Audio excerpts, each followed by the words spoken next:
Fit the runner, boy, you nigga, no question. You would run a motherfucker high stepping. Hey, you never had a big enough weapon. Motherfucker never learned your lesson. I'm a 88 pack nigga. I'm a 88 pack nigga. I mean, day walker, drink blood, fangs out, full moon, motherfucker change like a hoe. I'm just a nigga from the hood trying to stack a little cheddar for the money.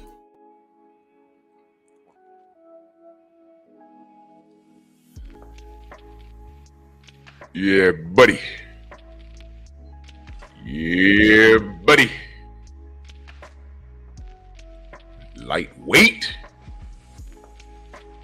Lightweight, baby. True Titan Bronze on deck. Shout out to the mighty LDBC. See, we got in the building. We're going to get to this work. And while Willis, Shawa, my sis, what's going on? G. McCall, Lamar Griffin, Mo Boxing. DOG. Huh? Wait, hold on, what you say? Uh-huh. Yeah, you're right, DOG, absolutely. Marcus, what up? Tay, good morning. Rod Neal, my brother, I Rock, Rampage fan, Skinny 2 Liddy, Steve L, the Mac, Robert Singleton, Eric Jordan, Todd Swindle, Mr. Shelton, my brother, what's good? TJ Love Sports, Shogun, Kondo, what's good, brother? The Brothers UK in the building. Jason, Shin C, Melvin Harris, Iron LeBron, Green Hope, True Boxing Night in the building. Pete Davenport, what's good? I understand, Pete. We on. We moving on and up.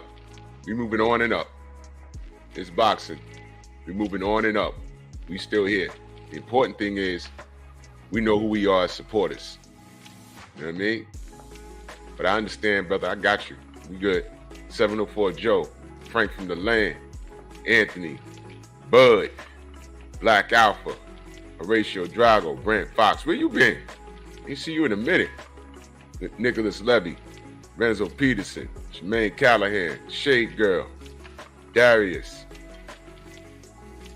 Let's get to this work. Well, y'all see the picture. You know, this is the news that we got. I didn't get to talk to the brother Tay Jones about this yet. And I was just running yesterday, man. Yesterday was my first day back to work. And, you know, you got to get your mind right. So, you know, I was, you know, just running crazy. Detroit native, ES, salute. You know what I mean? And, you know, I always have an ear to the ground. I was listening to some things. But I ain't speak to Tay yet about this. I know Tay, if y'all watch, everyone here should be subscribed to Tay Jones. You know what I mean? And I appreciate you, Brent Fox. Salute. And you know, we just trying to well, you know, I you know, go to if you go to Tay Jones channel, everyone here, if you subscribe to me, you should be subscribed to Tay Jones, no exceptions. And he spoke on it. And I didn't get into an in-depth like conversation about it yet. But yeah, this is the news. So what we're going to talk about this morning is this. You know, our thoughts. Marco in the building. What's good? I'm up in this bitch. Yes, sir. Yes, sir. Edgar, what up? Ooh. Yeah, man. So, what we got? You know, we got what I call a gauntlet. First and foremost, this is to be respected. Zhang kind of like burst onto the scene. No one was really paying attention to him until he fought Hrgovic, and in which a lot of us felt that he won that fight. Yeah, close fight. It was a close fight. You know, I'm not screaming. My brother, no smoke in the building. Mind of Mansa Musa, salute. Oh, no smoke. He comes in my room too. That's a solid brother right there. Yeah. I'm not screaming robbery. You know, we're in an era where if it's a close fight, especially when it's a close fight where a fighter that was pegged to win, a favored fighter, ends up having a tight fight, automatically his opponent won or her opponent won. You know what I mean? It wasn't a robbery. It was just a close fight. You know what I mean? And that's how we got to know Zhang. And then the Joe Joyce fight. You know, he busted up his eye in the first fight and then stops him in the rematch. So now we're like, whoa, Zhang. Yeah, but You know? I feel like I always thought Joe Joyce was whack. No disrespect. No disrespect. But I always thought he was so hugely overrated. So I think we kind of jumped the gun a little when Zhang whoops his ass, because then we see Zhang get in there with what the hell did he just Joseph Parker. He didn't do anything. Like, he didn't do anything. Parker got 2 wins now over Wilder and over Zhang, and he's probably his gas to the brim. He's probably gassed right now. Like, but both fighters didn't do shit against him. They didn't. Let's be honest. Like, they both didn't really do anything.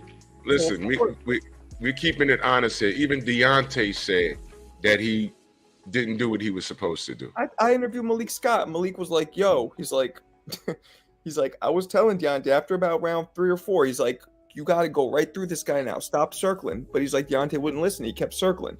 He was like, you know, he just, well, for whatever reason, Deontay was on that, whatever.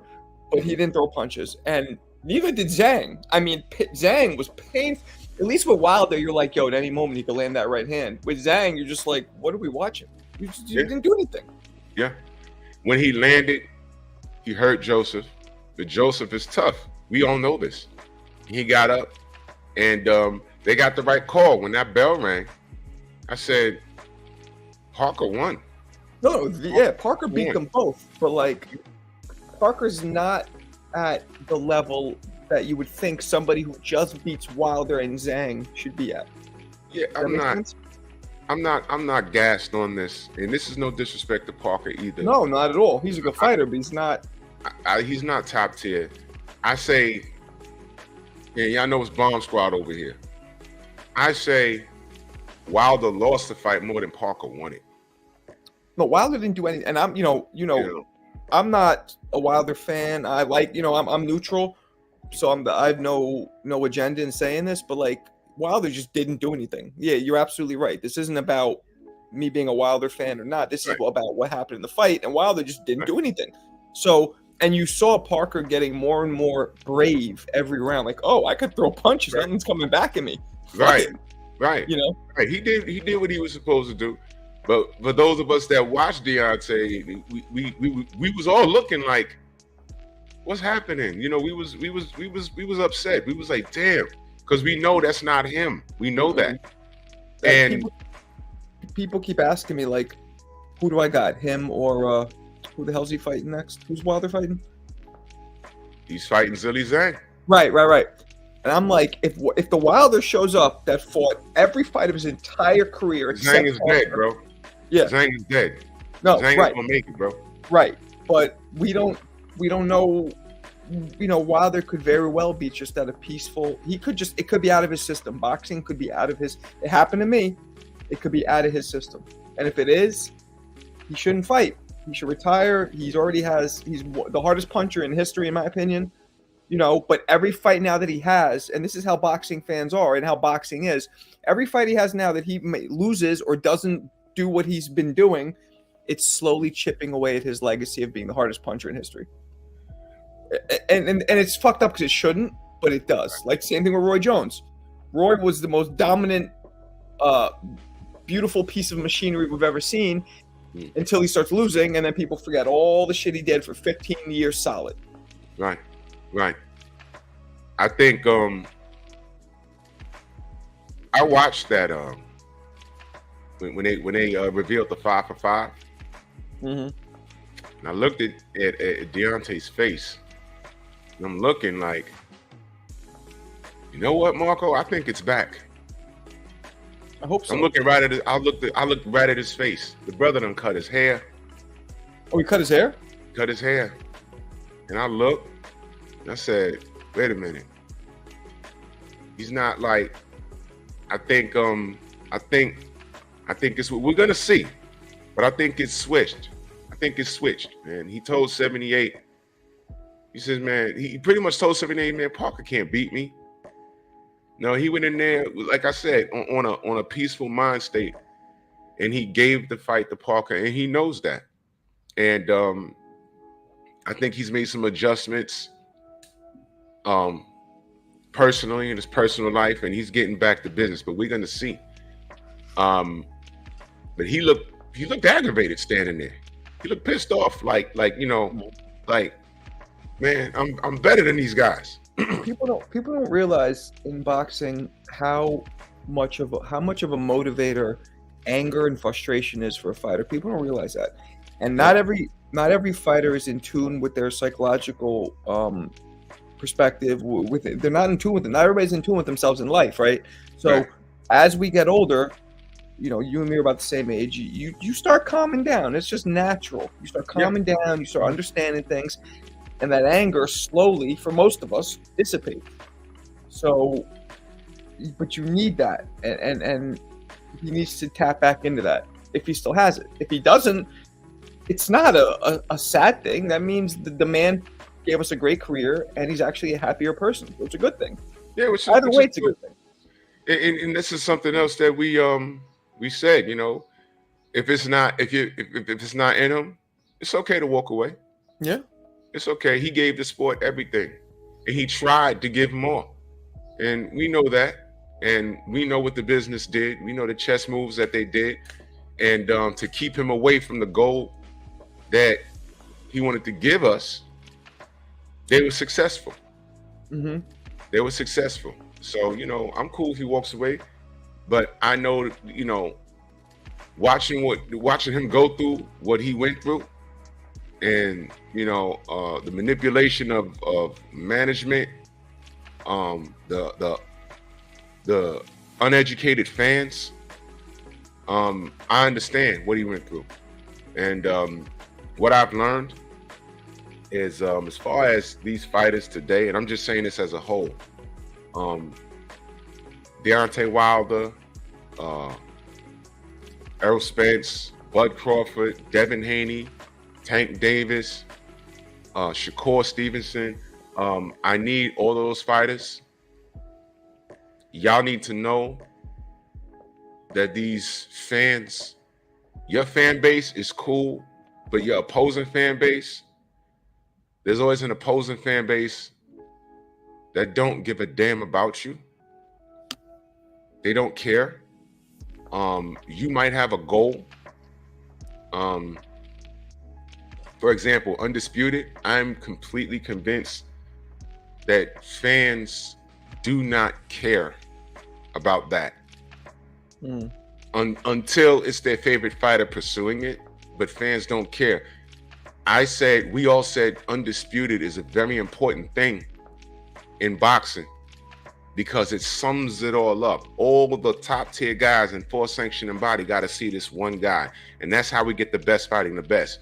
But if you have a favorite fighter who's really great at what he does, like Tank, and he starts saying things like belts don't matter and regurgitating the nonsense that Floyd Mayweather was saying for 2 decades, all of a sudden the fan base starts to assimilate that behavior, and you guys will never understand how stupid that is.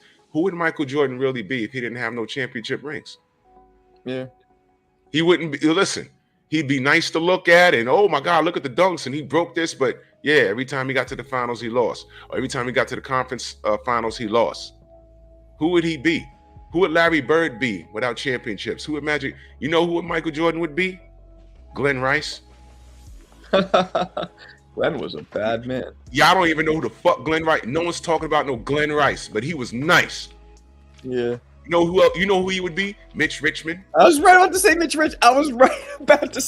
Richmond. Right now, some of you motherfuckers are like, who? What? Yeah. Yeah. Yo, I was about to say those two dudes would score. They would kill us. Actually, here we go. Patrick Ewing. He'd be Patrick Ewing. Thank you. And when you say Patrick Ewing to any New Yorker, you'd be like, damn, man, he's one of the greatest. Isn't Patrick Ewing a top 50 all-time player? He is. Yeah. He has no chip. Yeah. He has no chip. Look at the chat. Charles Barkley, Stockton Malone, Tracy McGrady. Great players. No chip. Oh yeah, Glenn Rice did win a chip with the Lakers. Who? With the Lakers at the end. Yeah. Oh yeah, wow. Off the bench though, yeah. Off the bench. Wow. Remember the super team they tried to form on the way out? I know, and it didn't out work. Malone and Glove. And the Pistons spanked them. Yeah, come on, bro. It doesn't count. Yep, they tried to sneak one in. And I don't want to talk about basketball, man, because last night broke my heart. That's why I stopped watching. Whatever. Bro, Whatever. Whatever. You watch ball, right? No, I can't. I stopped. Once LeBron went to Miami, I really, I couldn't do it anymore. Okay, so I was a hardcore Knicks fan, and I stopped around 2001 or 2 after literally 15 years of watching the Knicks just win nothing. Now I'm back. Past 2 years I've been back. So I literally didn't watch throughout most of fucking LeBron's career, Kobe's career, and the Knicks are just picking up where they left off. Hopefully they'll win. Whatever. I don't want to get into it. All I can say is, it's the Knicks, bro. Yeah, it's the exactly. Knicks. They do enough to get you fluffed. But let's tie it into boxing a little bit. Jalen Brunson is the most fat, in shape, slow, fast dude I've ever seen in my life. What? The dude looks like he's fat, and you zoom in and he's not, but there's no muscle tone. He looks like he's slow, but he's still getting by people somehow, doing acrobatic fucking...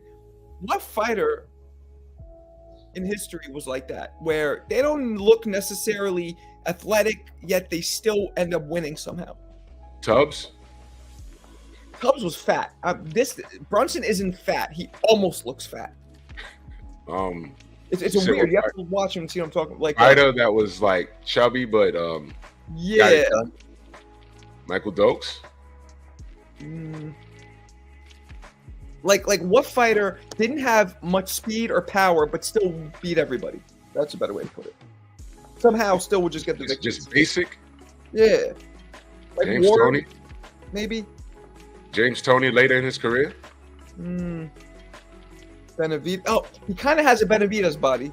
Brian just said that. He kind of has a Benavidez body. Like, he's not fat, but there's no real muscle tone. I got you.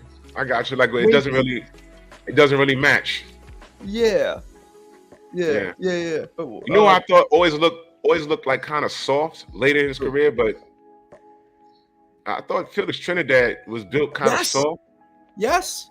I would always tell people, I'm like, power doesn't mean much. Look at Trinidad. Now, he probably had his gloves loaded, but I heard about that, bro. Oh, I heard a bunch of that. Yeah, but I heard about you heard about that, right? This is before the internet. I was hearing about that. Yeah, I heard he had loaded gloves. I don't know. I interviewed William Joppa. You probably did too. Yeah. Oh man, Joppa was like, if he see him in the street, he's gonna jump on him, bro. I mean, like that.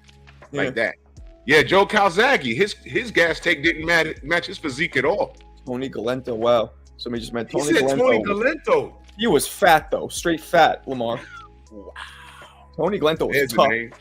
Joe Louis beat the shit out of him. He kept getting up like, that's all you got? His face is all hamburger meat. He was one of those old school Italians. I think, was he in New York? No, he was from Jersey. He was a Jersey dude. He's from Jersey. Yeah, Jersey. He's from Jersey. Lamar busted out Galento. Kelly Pavlik. Yeah. Pavlik. Oh, Calzaghe, there's another one. Not a muscle on him. I don't know how this dude threw a million punches around. But he was fast, at least. Brunson doesn't seem to have speed, or he has a high IQ. Okay, here's a better. What fighter off straight high IQ was an all-time great? No discernible outstanding skills. Just his IQ got him there, because that's what it looks like Brunson does. Willie Pep. That's kind of Willie Pep wasn't necessarily that fast, or he was just smart. That's a good one. He's one of the all-time greats too. Yeah. Yeah, man. I always thought Andre Ward, and people don't agree with me. That's fine. To me, he was all IQ. He was decent speed, decent power, but nothing outstanding, right? It was mostly his IQ, I felt like. Queen said Andy Ruiz, fat and fast. Yeah, he's like a created character. Yeah, but Ruiz is mad fast, and he hits hard. Yeah, and it don't match his physique at all. He's fast as hell. Let's get back to the topic. We could do this all day. Yeah. Let's get back to the topic. Deontay. So the first assignment is Zhilei Zhang. And I like Zhilei Zhang. He's quite I don't know who keeps making him say these weird things on on the Instagram shit. I found out that his name is actually pronounced Zhang. Zhilei Zhang. Oh, I knew that. You knew that? Yeah. So, Yeah. But that doesn't, you can't say Big Bang Zhang. You gotta go Big Bang Zhang or whatever. So they changed it so you can say Big Bang Zhang, I think. Yeah, it sounds better. Zhilei Zhang sounds better. And let's not forget, he's what, 41?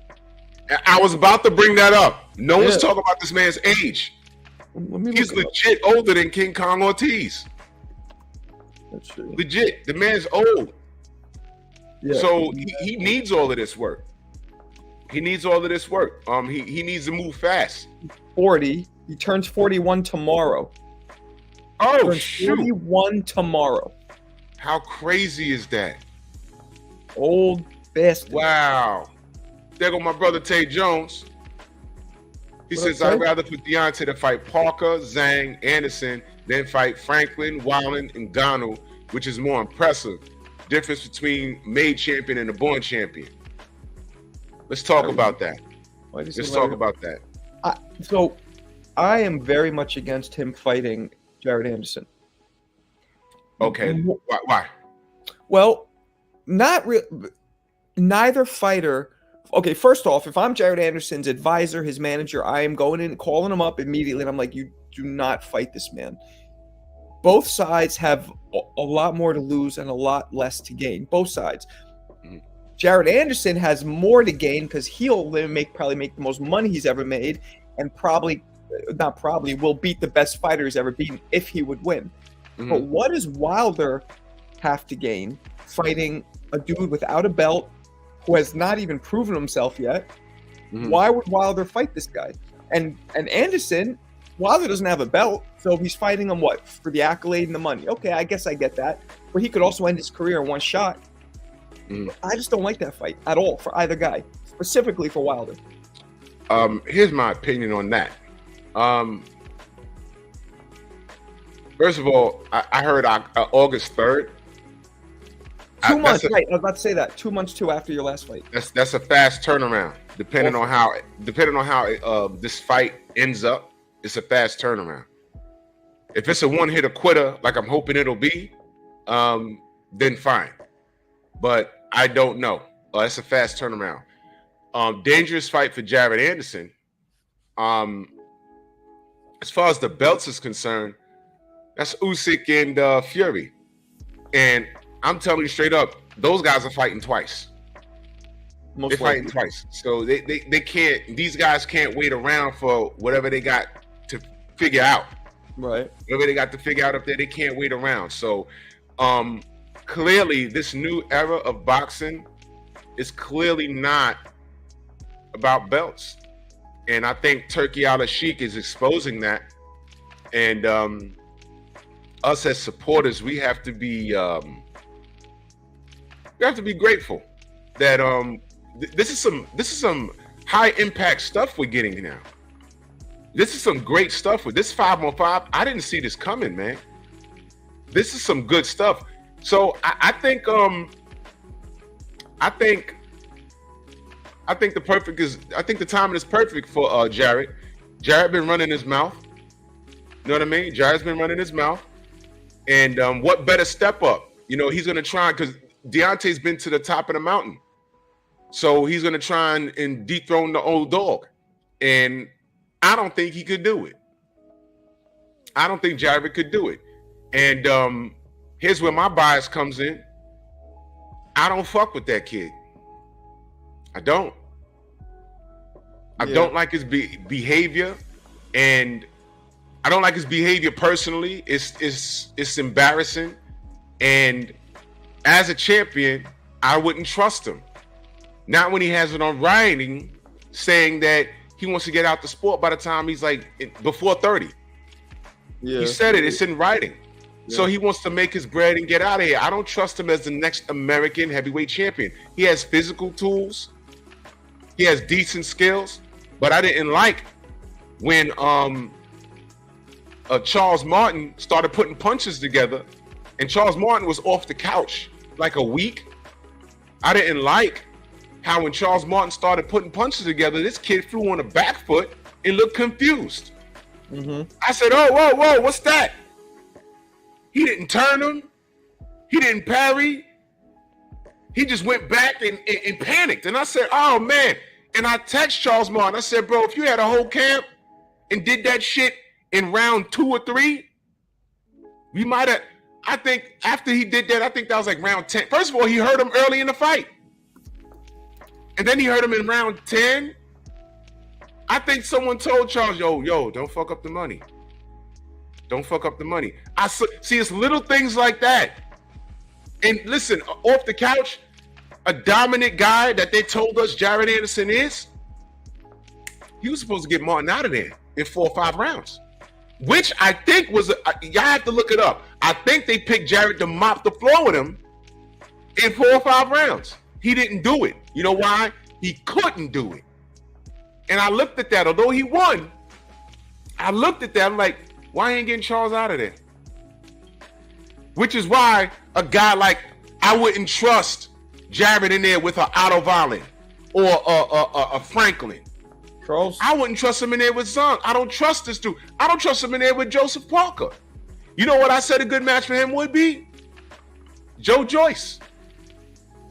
That's a damn good fight for him. It's a great comeback fight for Joyce and a test for Anderson. I don't trust this dude. Never mind what he said about Deontay. That's just heavyweights talking shit. I'm looking at what this kid has done in that ring. Just like I say I can't gauge Tank, how could we gauge Jared Anderson? He's beaten everybody he's supposed to beat. Do you trust him in there with a Usyk? You know what else I also said? Me and Stormy B-Man said this. You know what's a good fight for him? Daniel Dubois. I'm ready to call Daniel Dubois the baby killer. That's a fight that he should take. Yeah. Daniel Dubois is not done. And for you few UK fans that abandon him, shame on you. For you UK fans that abandon AJ, that abandon Joe Joyce, shame on you. Shame on you. Daniel Dubois is not done. He done tore his knee up. You know what I'm saying? He fought Usyk. There was some controversy there, but he's still here.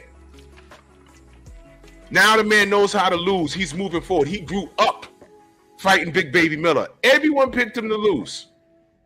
Yeah. He stopped Big Baby Miller. But so I was like, Jared Anderson, this is you know what? I bet you Anderson's team is like, we don't want no Dubois smoke. We didn't because realize Dubois is still here. Dubois is still dangerous. He is. He's very dangerous. Do not sleep on him. But he has a questionable heart. I think he's past that now. I was saying that before. I think he's past that now. I hope so. But and Big Baby Miller has, that's why I'm not excited to watch. Who's he fighting? He's fighting somebody. Andy Ruiz. Yeah. That's not going the distance, bro. I don't want to see Big Baby Miller fight personally. No disrespect to him. I don't, I think he's one of the most skilled and talented fighters in a while. He just didn't utilize it. You know what the thing is with Miller? He's becoming more of a and putting the New York thing aside. Right. He's becoming more of the circus attraction. And I have a problem with guys who talk, and aren't necessarily charismatic, right? Yeah. Reminds me a little bit of how Broner was, but then don't perform up to that. They don't perform, and it's bad. It's Like bad. they're rude. Like Blair Cobbs. I don't know if you agree with me. I actually like Blair Cobbs. I think the way he talks, he's not shitting on other people. He's being loud, annoying, and woo, and doing all that stuff. Not annoying, but loud. But he's building his brand. But he's not shitting on people. Guys like Big Baby, they shit on people, and it's a difference. I feel like. Yeah, I think I think You got to promote yourself. They might just be bringing Big Baby Miller in just to I hate to say butterbean. Damn. I hate to say that, bro. I really do. I really hate to say that because Butterbean. I figured he was better than that. So he's getting these paydays. He's getting these paydays. He's a big, strong dude. You ever met him? Big Baby? Yeah. Nah, but he's like 6'4", right? Yeah, he's huge and he's wide. He should be running around on in the NFL somewhere. That's how big he is. He's big. Triple. Yeah. Yeah, he's big, but he's a target. He has no good defense, and Andy's gonna hit him. And Andy is not a powerful puncher, but he's very accurate, very precise, very fast. You don't think Andy hits hard? I think Andy hits mad hard. I think he's accurate. I don't think he has like one hit or quitter power, but very fast. He's very fast, and he's gonna hit Anderson. Anderson is a volume puncher, but since he's got off the gear, we don't see the same cardiovascular, because part of the mystique behind him was how could a man 350 pounds have a gas tank like that? When you say gear, you meant juice? Yeah. Yeah. Yeah, I mean, and he gained weight since he stopped, after his last positive, he gained weight, which is, that's what I knew. He was all inactive. Yeah. His physique changed, and you gotta be around people that dipped and dabbed in that stuff to understand it. And as soon as he got off the gear, and I saw a picture of him getting in the gym with his shirt off, I'm like, ooh, what's happening here?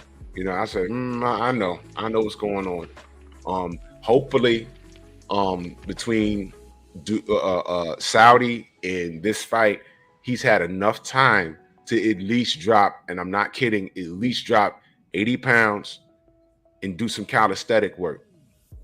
After he lost to Danny Dubois, what he was supposed to be doing was running, riding a bike, and doing calisthenics and working on your defense. That's what he was supposed to be doing. Calisthenics would get his strength. Well, let me not talk you to death. I'm not the pro. There's just things that I know. Y'all talk to Blu-ray. You know what I'm saying? Salute the Black Gun on this magazine and that super chat. Much love. He says, salute Drew in the chat, man. Salute to you, good brother.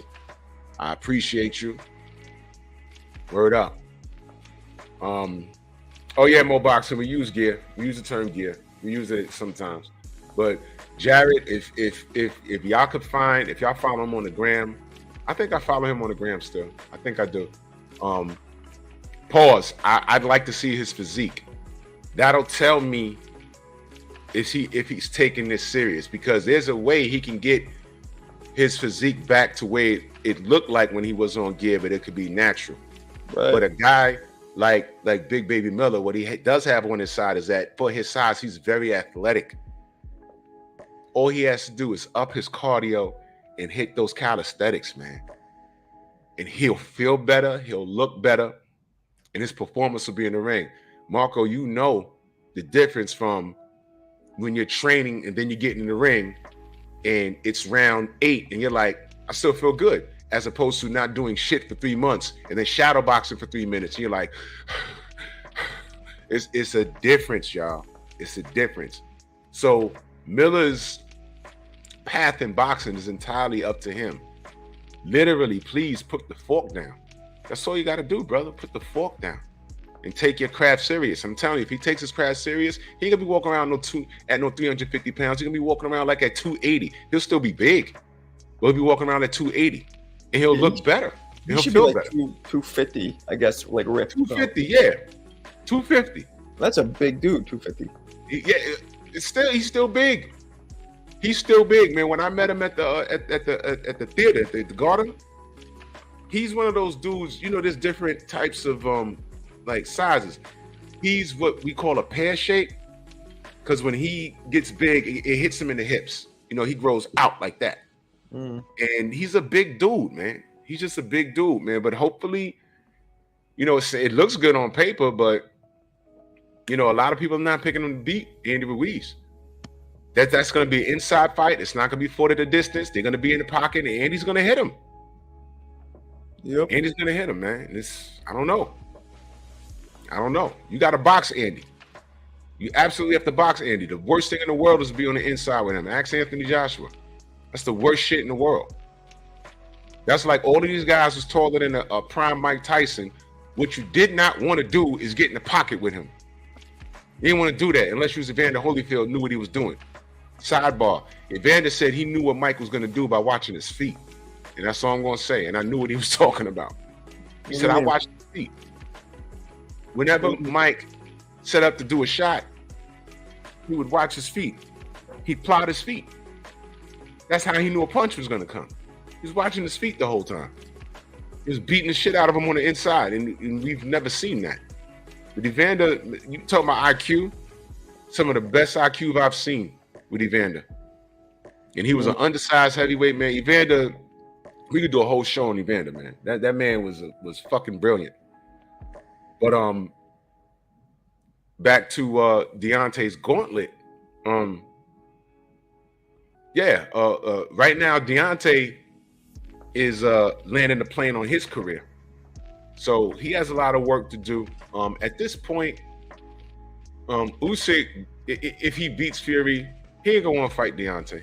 Even if Deontay's ranked number 1 in mandatories through all the sanctioning bodies, Usyk made it very clear he don't want to fight him, and the fans ain't gonna force that fight for 2 reasons. Number 1, the haters are tired of hearing Deontay's name, and they just never wanted him to shine in the first fucking place. They didn't want him anywhere near undisputed. So that's what I'm saying. The idea of undisputed is dead officially. Oh, that's you? Huh? Oh, okay. All right, Fresh. Give me a second. What happened? That's one of my brothers changed his name. Give me a second, brother. Give me a second. I got a lot going on right here. So I think if Usyk beats Fury, he already openly ducked Deontay. And the people, you know, the uneducated, finicky fans that they are, they're not gonna force that issue. They're not gonna say, hey man, fight Deontay. Everyone's gonna be like, been there, done that. Then there's gonna be a portion of haters that are saying, well shit, if you get in there and knock Usyk's head off, I'm gonna have to eat crow. And you will. I don't know why you would be. You should just be wanting to see a good fight. But, you know, y'all do know that Usyk ducked Deontay. Y'all do know that, right? Okay. You know, it's on record. It's on record. He ducked him. So if Usyk wins, he's never gonna fight Deontay. So don't worry. Yo, listen, y'all got your wish. Y'all got your wish. Y'all didn't want one face, one name. Y'all got your wish. Y'all happy? Oh, I'm sorry, because the trade-off was AJ getting fucked off wasn't in the plan either, right? This is your fault.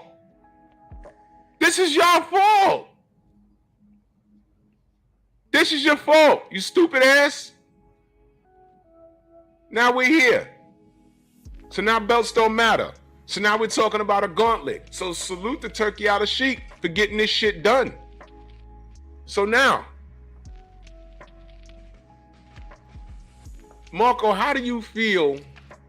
Well, let me read this super chat first, man. Salute to Nicholas Levy in that super chat. He said, Bruce Lee talked about watching your opponent's feet in Tower of Jeet Kune Do. It works, trust me. Wow, he did? I gotta holler at Stormy. He's our Bruce Lee expert.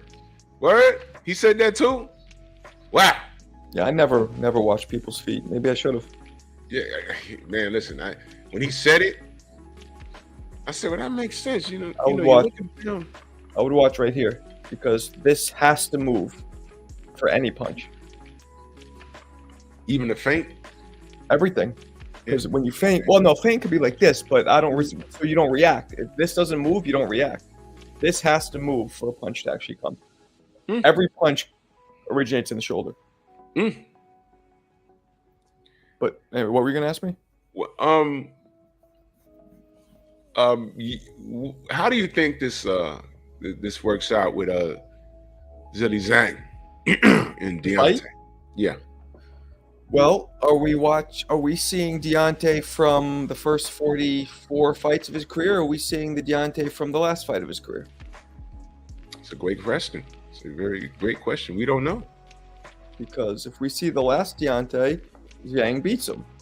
If we see the Deontay we've seen 99% of the time, I think Deontay knocks him out. I mean, Zhang doesn't throw punches. Zhang isn't really fast. He has some power, I've heard. And he's big, so he'll be able to find Wilder. In terms of Wilder's height, won't keep him out of range. They'll be in the same range. Zhang is a decent boxer. He's a southpaw, but people always talk about the straight left is a vicious punch, and it's a punch that lands. But what the opposite is true, and I know this from experience. When you're a conventional fighter, your straight right lands so much easier on a southpaw, so much easier. And with Wilder, that is a death sentence. So I think his right is going to be there way more easily if he throws it.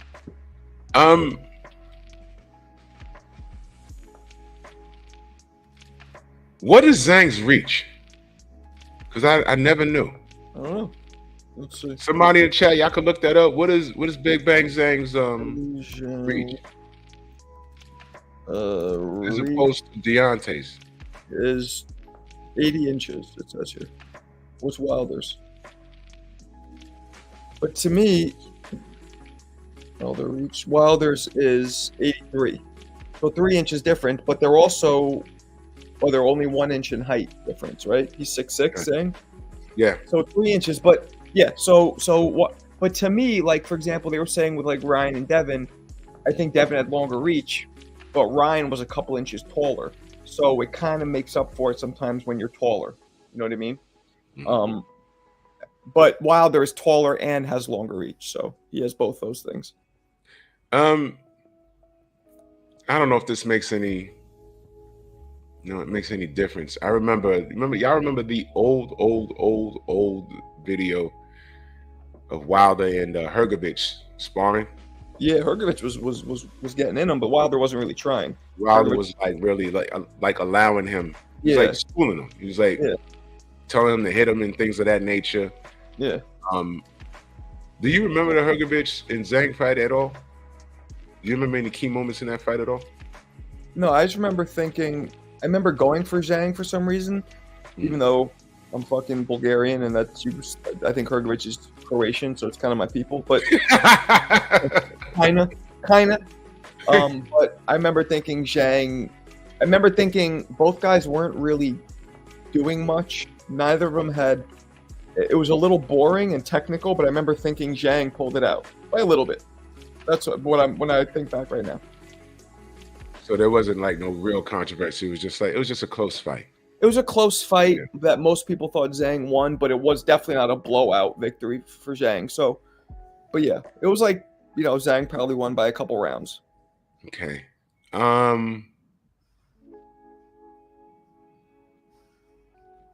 What would Zhang have to do, in your opinion, to beat Deontay? Let's assume the old Deontay shows up. What does Zhang have to do? Wear a helmet.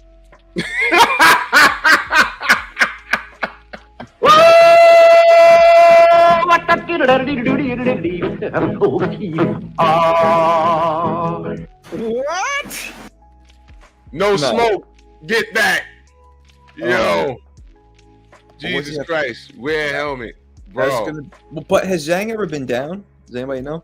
No, that's what my next question is. I'm laughing, but how good is his defense? Because I don't know. I don't know. How good is his defense? Because Parker was putting some shit together and touching him.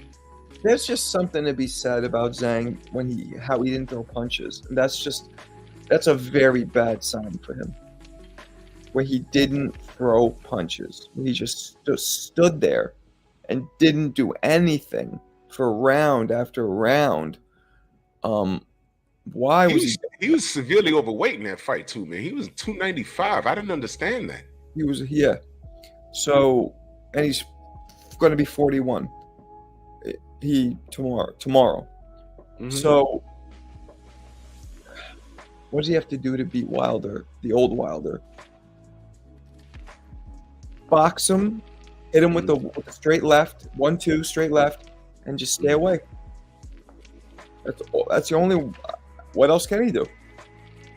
Because walking forward, you know, a large part of the reason why he lost to Tony Parker, Joseph Parker, was because he didn't have the gas tank to cut the damn ring off.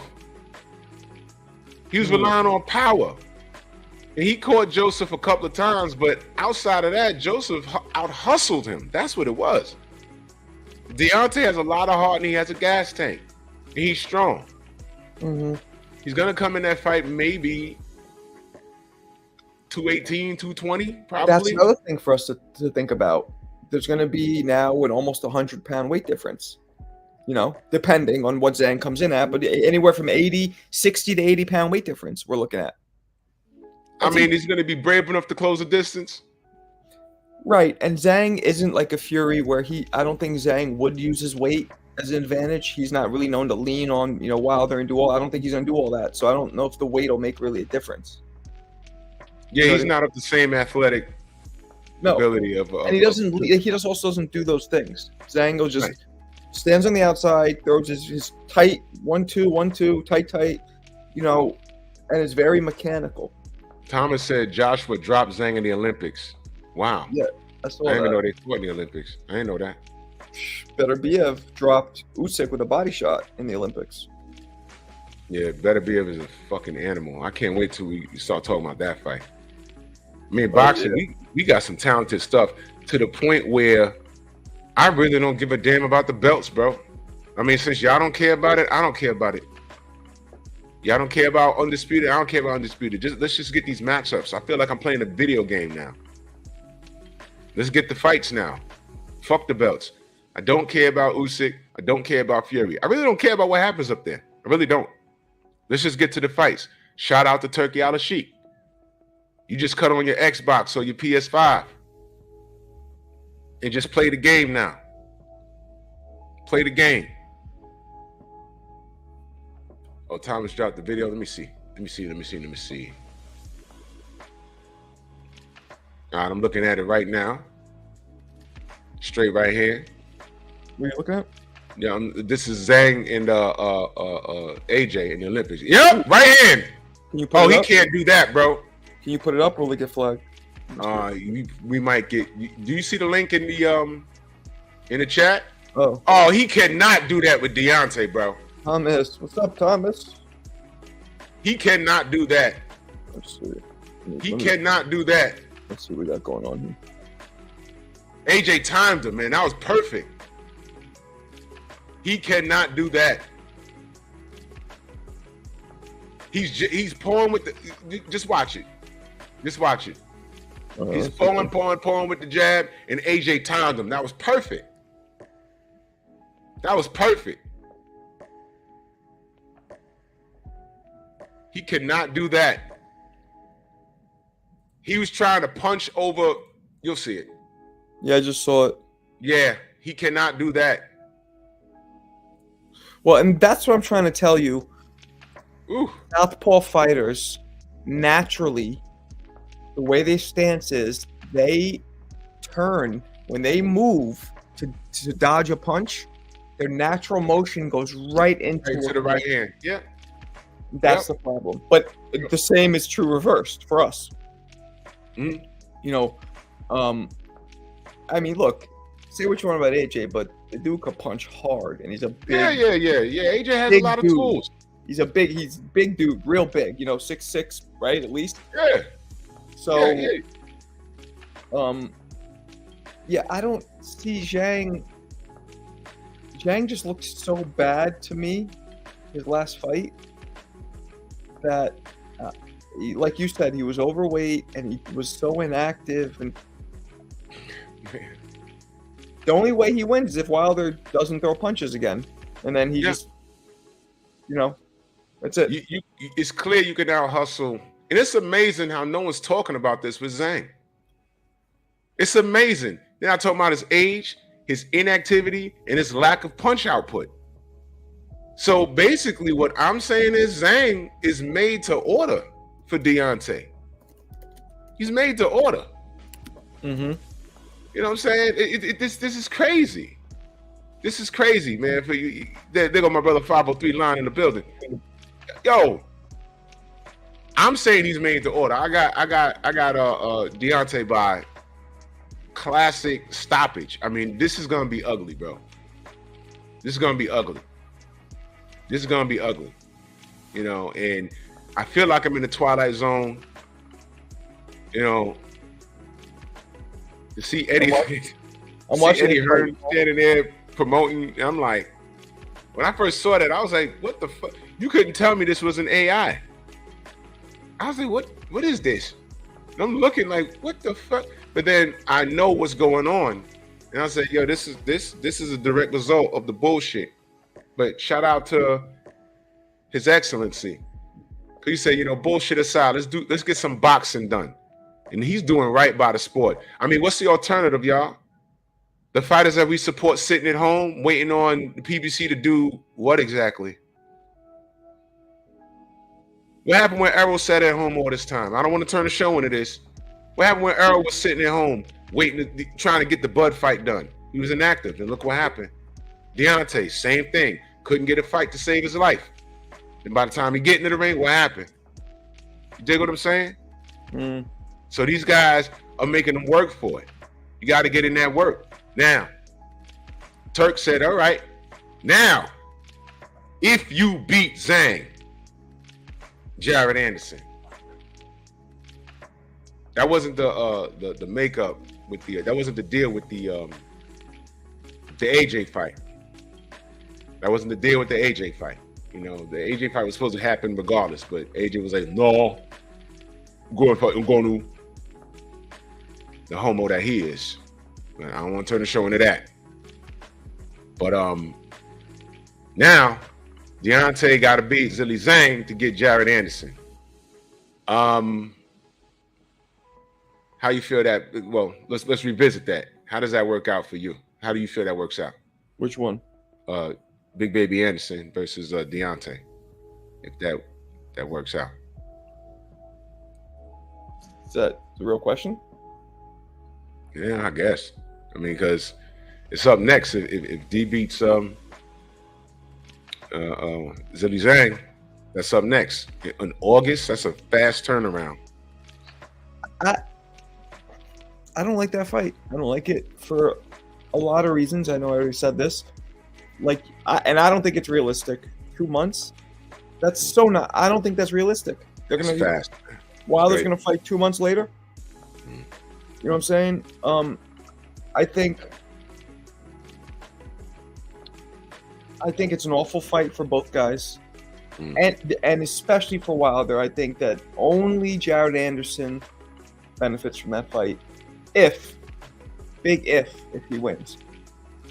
When you say benefit, like benefit, like how exactly? When you say benefit, His career. Financially, obviously, he benefits tremendously, but Wilder, I think, benefits the least in this.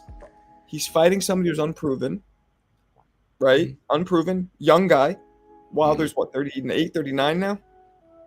Around that. I think about 38. So he's fighting a 23, 24-year-old, whatever he is.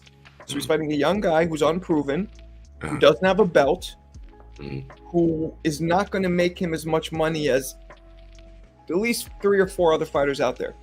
No, well, the money thing is taken care of. Remember, It is, but he'll still make more if he fights another fighter. You know what I'm saying? You don't think? I think people. I'm removing the money situation from it because of who they're dealing with over there. But still, yeah, they're getting paid better. So, but it's still. What I'm saying is, it's still it's a scale. So they're getting more than usual with Turkey, but they're still going to get more if they fight a bigger name fighter. So I guess my point is, you're not even maximizing your earning potential because you're fighting the lowest of the barrel in terms of earning potential for heavyweights. Who would that heavyweight be? Randy Ruiz he'd get more money fighting Ruiz because people know Ruiz more and would probably I think he'd get more money fighting a lot of guys. But the biggest one is an established champion who has a great shot at going in the Hall of Fame. Matter of fact, probably will go in the Hall of Fame. Why is he fighting Jared Anderson now? This kid who's fought nobody, who's balls barely just dropped. Like for Wilder, I think it's a bad move because he's not. At a certain point, you have to focus on your career and earn your potential, your legacy, and your earning potential has to come in the forefront when you're an established former champion veteran like Wilder. That's what I think. You know what I'm saying? So I wouldn't fight a young up and coming lion like this for all those reasons. I'm gonna tell you why I disagree. Okay. I think this is perfect. Removing the money aspect, because I don't know what kind of bread Turk is flinging around, but apparently it's a lot because everybody he got this 5-on-5 shit. Like I said, this is some video game shit. I mean, this without Turk Al-Sheikh involved, this would never happen. Deontay Wilder standing next to Eddie Hearn and they're promoting, he's the captain of that team. This would never happen if it wasn't for Turk Al-Sheikh. This would never happen. So removing the money aspect of it, I want you to think about Roberto Duran versus Davey Moore, 1983. Do you remember the thought behind that? Do you remember that when he fought Davey Moore? I don't really remember much of that. No. Well, Davey Moore was the up and coming fighter, and Roberto Duran at that time was on the decline. This was after the No Mas, and everyone was looking at him crazy, like, man, I don't know about this guy. Right. And Davey Moore was the black kid up and coming, and you know, he was next up. And Roberto got in there and said, let me show you something, kid, and beat him like a drum and stopped him in Madison Square Garden, stopped him. And his Panamanian people came out there and they celebrated. The fight's on YouTube, you know, and that's a major point in his career. And yeah, exactly, no smoke. My father went to that fight. He went to that. My father and my uncle went to that fight. And they were like, that's crazy. Because Davey Moore was supposed to beat the shit out of Duran. And he came up there and thank you, brother Lamar. Davey was never the same after that. I see that in Jared. Jared, I'm questioning everything about his mental thing. I wouldn't be saying anything like this had he not cried in front of Roy Jones. When he cried in front of Roy Jones, I said, what's wrong? What's really good? And then I found out he has a security dog. I said, oh, hell no. What you mean a security dog? Oh, you don't know? Like an emotional support dog? Yes. Did you know that? No. Yeah, I thought it was a joke. No. He has a dog with a jacket on it. You know what, though? I think... No, it's funny, but I think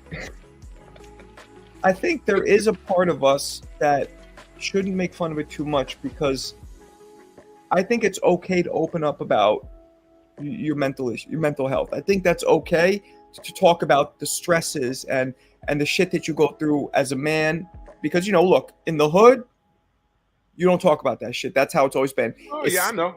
Especially in boxing. I grew up in the hood and in boxing. So it's like, you don't, what? Therapy? What am I, a pussy?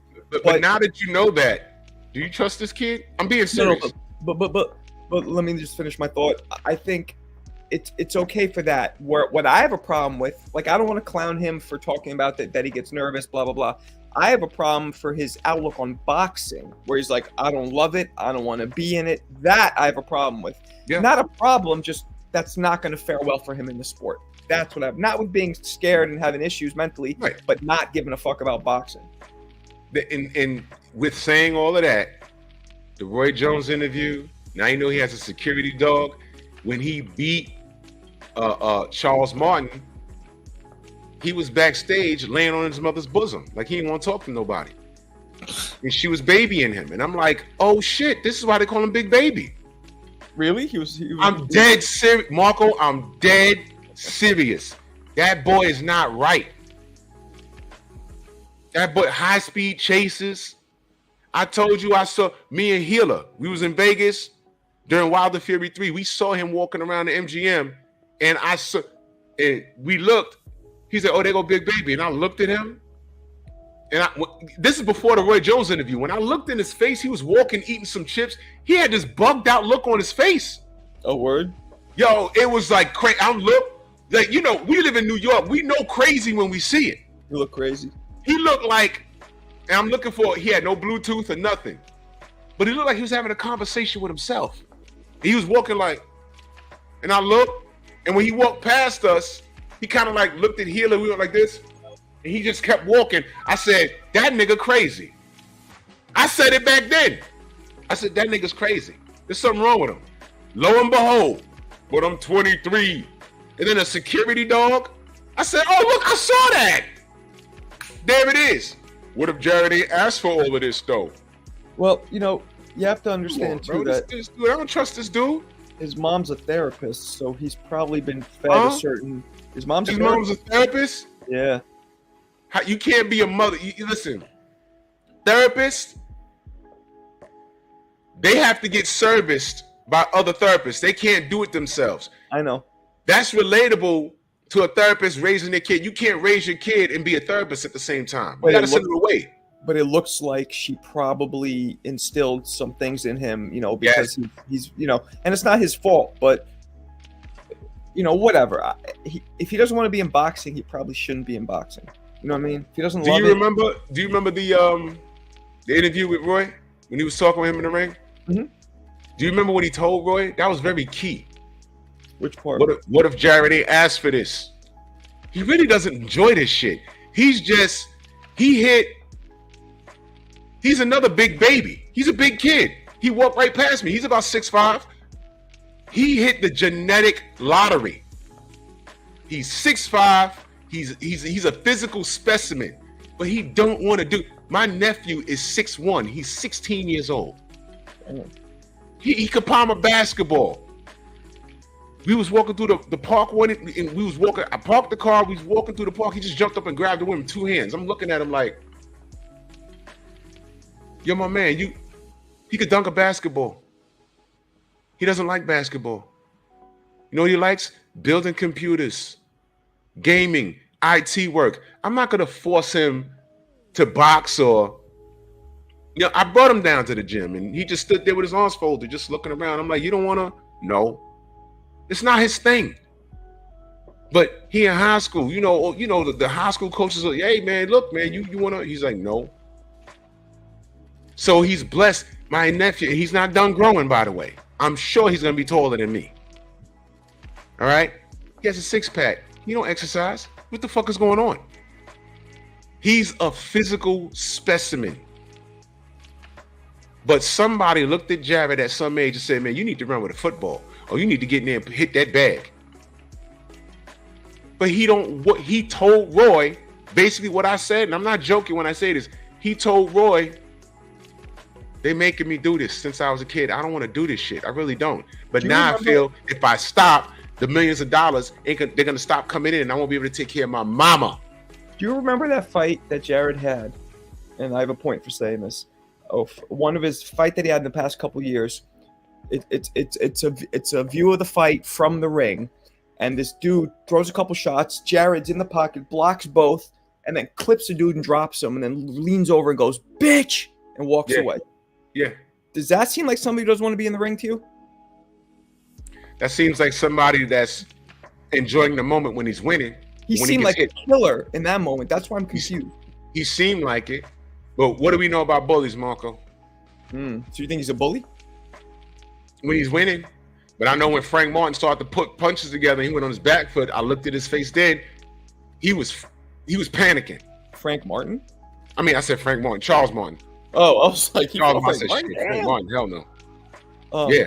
I mean, look, everybody's peaceful, but when you're in the mix and you catch someone real good, whether it be in the ring or in the street, a side of you might come out and people might think you're a killer. It's like, yo, you know, I always talk about Errol Spence. Errol Spence looks like that nerdy kid that comes to school, and when the bully tries to take his lunch money, he beat his ass. And now you're looking at the nerdy kid and like, wait a minute, why is he smirking? Yeah. Errol looked like a creepy kid. Why is he always smirking? Errol's always smirking. What the fuck is wrong with him? Well, he's a killer. And now he's not the nerdy kid no more. He's the killer. You understand what I'm saying? Of course, when you're in the mix, you could turn into that. So he was on top of the world when he knocked the shit out that dude. But when Charles Martin started putting him on the back foot, I saw panic in his eyes. And I said, uh-oh. And if Charles Martin had a if the Charles Martin that, although he lost to King Kong Ortiz, if the Charles Martin that showed up against King Kong Ortiz showed up against Jared Anderson, he beats him. He beats him. I don't trust Jared Anderson. That shit that he said to Roy Jones, that was revealing. Nobody asked for that. I would love to talk to Roy personally, off the record, and be like, yo, when Jared started crying in that ring when you was talking to him, did you see that coming? I bet you'd be like, nope. I felt like Roy was, and I could ask him this, I felt like Roy was like in his head like, yeah, no, this isn't it. This ain't it. You know what, Marco? Ask him. Off the record. Ask him. Just ask him. I just dropped a video of, and I talked to him, but he loved it too. I dropped the video. I'm going to shamefully promote myself real quick on a short. I call it my beautiful violence series, and I'm featuring fights that exhibit beautiful boxing with vicious violence. And Roy versus Vinny Pazienza was the volume 1 because I dropped that and I talked to him. He loved it, but it seemed like when Jared said that, even though Roy was encouraging, like, yo, but you have to, you know, God made you or whatever, you could tell he was kind of like, yeah, you might not want to, you might want to go into accounting maybe. You might want to learn how to use Excel and QuickBooks. That's shout out to Vinny Paz, man. Shout out to Vinny Paz. He's a solid dude, man. Vinny is dope, and Vinny's tough, man. I remember when he knocked out in that fight, and the ref came to stop it. Vinny's like, "Nah, I'm good. No, he's like, I'm good. He'd have went all night, bro. You had to kill him that night, man. Vinny was that version of Roy. Those of you who are watching this who have never seen Roy, because you know those are young. Watch Roy Jones versus Vinny Pazienza. It is the most beautiful display of violence you can ever see. I mean, Roy was like a tap dancer, smooth, but then also like a lion, tap dancing lion. Watch it. No doubt. Shout out to Lucas Media in that I think in that super chat. He ain't saying anything but salute to you, man. Much love and appreciation, man. You know what I'm saying? Right, Thomas. That's right, Thomas. Didn't land one punch. Shattered the CompuBox record. And that's funny because Roy said to me, Roy goes, how am I not one of the best defensive fighters? Is there anybody who's never been hit for one round? And I'm like, that's more because of his offense that he couldn't get hit. But that's still defense, isn't it? Yeah. Sort of. Well, you know, the legend has it. It's not recorded, and you might know what I'm going to say. It's not recorded. It's not on video or nothing. Mm-hmm. Willie Pep went around without throwing up one punch. It was all defense. I don't know how that works. I would never give somebody a round. If one guy is making the guy miss the whole round, the other guy is being aggressive, I'd give it to the guy who's being aggressive. But that's subjective. Wouldn't you? Yeah. I mean, yeah. Even if he made him look stupid, he's trying at least. The other guy's not trying. I mean, the how we score a fight, has that changed throughout the last 100 years? That's funny. I actually had a whole talk on the Boxing Voice about this. There is no set criteria to how to score a fight. everything in boxing is Lord of the Flies. It is every man for himself. It is Marshall's law. It's all subjective. There is there's nowhere. You have the Associated Boxing Commissions gives you a suggested way to score fights, but all these sanctioning bodies, none of them have straight rules and criteria how to score a fight. It's all subjective. That's crazy because how I was taught was, what is it? Clean and effective punching. I rate defense. I do. You do, and like right, some people. And then there's the whole: does one hard punch count more than 3 or 4 soft ones? That's all subjective. And that's why they till this day, there's Cesar Chavez versus what's his name? When motherfucking Meldrick Taylor, when that horrible stoppage. Awful. He was lacing Chavez, but then they said Chavez was landing the hardest shots, and I'm like, well, how the fuck, man? That was a thing where Chavez was losing. Everybody knew Chavez was losing. He was managing to put a worse beating because his shots were harder, but Meldrick's shots were hard-ish. They just Chavez's chin was crazy. Yeah. So that was the difference. Meldrick wasn't a pity pat puncher. He had a lot of knockouts. Just the stoppage was all. That stopped by the time. If the ref, I have a video on this too. If the ref would have wiped the gloves and said fight before they even was able to throw a punch at each other, the round was over. There's no excuse for not. Last possible moment, they robbed that man, bro. No excuse. And people say, this is one I get a lot. It's not the ref's job to pay attention to the time. That's bullshit. How many times? Totally is. How many times do you see refs right there like, all right, guys, 5 seconds, and the ref's waiting to jump in between? Jump in between, exactly. You seen refs get punched in the face doing that shit. They're always aware when the round's going to end. That's bullshit. It is their job to know the time. So, but again, Drew, there's no outlined criteria. Nothing says, even for referees, or there is outlined criteria, but it's so vague. So much is left up to interpretation in boxing. Even for the shit that is outlined specifically. Man, it's I can go on and on about this shit, man. But I know, who was that? That was Richard Steele? Steele and Thomas, you're right. Lou Duva, people don't know this. Lou Duva, who was Meldrick's cornerman, jumped on the ring apron, and that's why you see how Meldrick looks over like this. Yeah. He's looking at Lou Duva, but Meldrick's eyes were clear. He wasn't like, that shouldn't have been stopped. If he was wobbling and hurt, I would have an argument, even though there was 4 seconds left. He's hurt. He can't continue. That's part He got up. He got up. Clear. He got up. He looked at Richard in the face when he started waving off. He was like, what? What are you doing? People say, well, he took such a beating. Yeah, but guess what? He wouldn't have taken one more punch. It would have been done. The fight was done, bro. Yeah. Chavez would literally had to be the Flash and run over to the ring. You know what I'm saying? Even with that knockdown, Chavez still lost by a considerable margin on the scorecards. It was that's one of the biggest robberies in the history of the sport. One of them. And you wonder how much that affected Meldrick's psyche moving forward. Do you think he would have been? He still took the punishment, but do you think mentally he would have been a different fighter getting that victory, giving Chavez his first loss in 87 fights? Absolutely, he'd have been a different fighter. But you never know. You've seen fighters that take one loss that they shouldn't have taken, and it's more mental than anything. They're never the same person mentally, which is why I give Danny Dubois all the credit in the world. I didn't know he was going to lose to Joe Joyce the way he did, and then he came back. Then he fights Usyk, and he had his moment in that fight, and he loses to Usyk. He quit again, and everyone's saying, "Well, no, this guy's not the goods like we thought. He's done."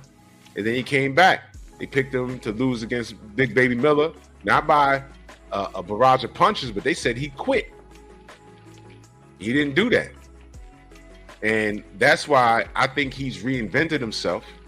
And I think I would rather see him versus Jared Anderson than Deontay, because I want to see the young guys get at it. You see, I think it's disrespectful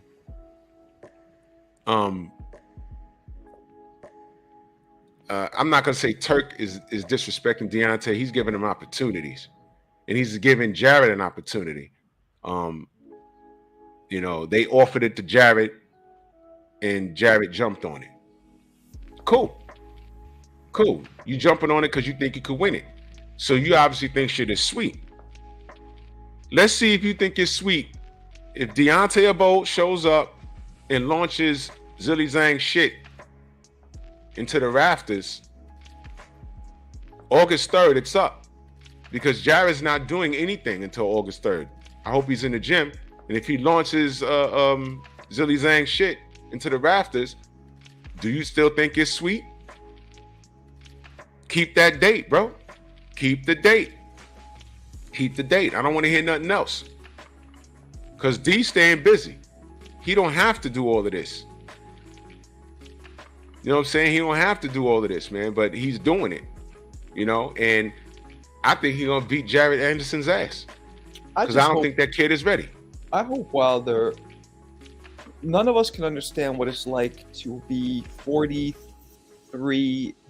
I might be a little off, but 43-0, 42 knockouts, right? None of us know what that's like, but I do know that gets you so it must put you on top of the world. So as you start getting older and maybe your skills and your passion might start diminishing, it's harder for what my point is, it's harder for somebody who had the career Wilder had to walk away.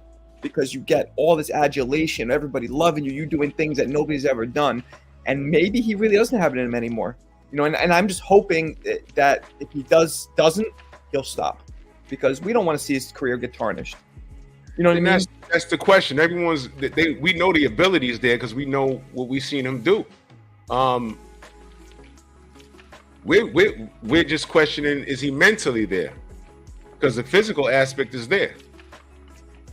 We're questioning, is he mentally there? So exactly. We're gonna see. We're gonna see, man. And if he's still mentally there, Zhang ain't gonna make it, and Jared Anderson ain't gonna make it, because I don't trust that kid. If this is a situation where I trusted him to carry the mantle as next American heavyweight champion, I'd say that. But I don't trust this kid. You crying in front of Roy Jones. You got a security dog. You beat Charles Martin. You won, but you crying on your mom's bosom. This guy has a lot, and he was leaned over. I don't lay on my mom's bosom like that unless I was crying. He was crying? I couldn't see his face, but listen. Your mom hugs you. You remember when you would cry as a child, and your mom, come here, baby. Maybe at a funeral. I mean, you know, your mom hugs you like how she hugs you. You're her baby boy. I didn't understand what the fuck I was looking at on ESPN. I said, wait a minute. That was a consoling hug, not a celebration hug, because they'd have been standing up. She was sitting in the chair, and he was leaned over from his couch or wherever it was, and he was leaning on her. You couldn't see his face. And it looked like he was upset. Maybe because he almost lost. No, he clearly won. Against Martin? He lost 2 rounds. He clearly won. Yeah, but he almost got knocked. Didn't Martin wobble him? Martin wobbled him early in the fight, and then round 10, he put him on the back foot completely. So maybe that's why. Maybe Anderson was like, shit. There's a wait. Was it 10 rounds or 12 rounds? I forget. But Martin only won. There was no controversy. Jared clearly won the fight. Clearly. But so why is your dog howling and you're crying on your mom's bosom? What the fuck is that? Oh, come here, baby. It's okay. What the fuck? You won, nigga. What's wrong with you? But I'm 23. High-speed chases with police. And don't look now. You're about to be a father. Yeah, what was Get it together. What was that about? Why did he run from the cops? Being an asshole. I never really heard the whole story. I didn't know what happened. Being young, blaming your youth in fast cars and nigga nonsense. Yeah, I said it. There was no excuse for that. And then before that, it was a fucking DUI. You jerk. I don't trust this kid. World Constrictor says that 84 Olympics team was A-OK. Man, the legends that came out of that team, bro. Young Abel in that super chat, he says Whitaker versus Chavez was worse. Pernell won easily. Yeah, that was. That's questionable at worst. Worse in terms of Pernell won, but Meldrick was robbed and fought his heart out and almost died in the ring. So I think Meldrick's is worse in terms of that. But Pernell clearly was victorious. Yeah, you know what I'm saying? It's different way to look at it if it's worse. Where's that video I did? Trying to find that video of Jared Anderson. Like Pernell beat him easy, hands down, and Meldrick Taylor beat him too. He should have, but Meldrick didn't take. Pernell didn't take a beating at all. Meldrick did, so I feel like Meldrick deserved to at least get the victory after the beating he took. Yeah, I think so. I do think Meldrick was a little worse because they What's up, George? George in the chat. Salute, George. What's good? Jakovic. Croatian? Non-Bulgarian, George. I think that's Croatian. Hold on, let me send this link out real quick. Wait. Let me send this link out real quick. What's up with the other dude that comes on here, the Canadian dude? Oh, my brother Oddfella? Yeah, him. Yeah, I was talking with him yesterday. I think the brother was he work at nights. So might get a wait. What's tomorrow? Tomorrow's Thursday. Former Yugoslavia. Yeah, I think I go see my dentist tomorrow morning. I think. Yeah, I'll figure it out. Marcus Wall says 84 was great, was a great team, but the 76 Olympic team was a problem. Y'all going back now. 76 is Sugar Ray Leonard, right? 76 was Ray Leonard. Who else? Oh shit. Oh, Spinks, right? Leon Spinks, right? Spinks, Leonard, Pryor. No, Pryor didn't make the Olympic. No, that wasn't Aaron. Aaron was 84. What heavyweight was on the 76 Olympic team? Dokes? Was Dokes an Olympian? Who? What was that? Dokes? Was Dokes an Olympian? Michael Dokes? Why don't I just look at 76. George said Sugar Ray, Howard Davis, and the Spinks brothers, the Spinks Jinx. I knew the Spinks was on it. Right. What was that brother's name from Cuba that never went pro, but he was a whole problem? What was his name? The Cuban dude. He never went pro. I don't know. Brian H says Leonard was 1980. My years is all fucked off. We need Scrapbook in here, and we need the Sensei. Yeah, They did Stormy, if you're in the chat, didn't y'all do a the Three Wise Men? Didn't y'all discuss the Olympic teams? Yeah, I think 84 is way better. Felix Savon, that was his name? The Cuban brother? Yeah, I think 84 beats him easy. You got Pernell, Holyfield, Meldrick. Biggs didn't end up doing much, but yeah, that's by far because the only certified legend on the 76 team is Ray Leonard, but 84 has 3 of them, if not more. Man, that Cuban brother, I was watching Felix Savon, that was his name? Teofimo My God. Teofilo Stevenson. Man, I heard the people were salivating for him to go pro. Virgil Hill was on 84 team? Virgil Hill was on 84 team? That's what he Thomas was on 84 team? I thought he was on 8. Was he 88? I thought he was on 88. Shit, I don't know. I'm bugging. He might have been on the 88. George said Sugar Ray was in 76. Michael Spinks. Yeah, okay. He was on the 84 team? Virgil Hill was on 84? Shit, that's bad because Virgil Hill was on my show.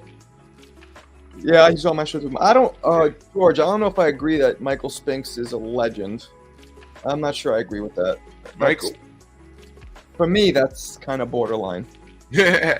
You know what I'm saying? Like you know what I mean? Like he was a great fighter. He was one of the best fighters of his generation, but a legend. I don't know if I'd put Michael Spinks as a legend personally. Where does he fall short? Wait, hold on. Tay Jones in the building. Salute, brother. What up, champ? Chillin', man. Yo, congratulations. For those of you that don't know, your man just scored a knockout over the weekend. Oh, yeah. In Mexico, Viva Mexico. Yeah. Scored a knockout win. Congrats. Yes, sir. Yeah, for sure, bro. What's going on? What's good, champ? Man, shit just healing up a little bit. That's all. You good? Yeah. Shit, man, it sound crazy, but I was just in another accident.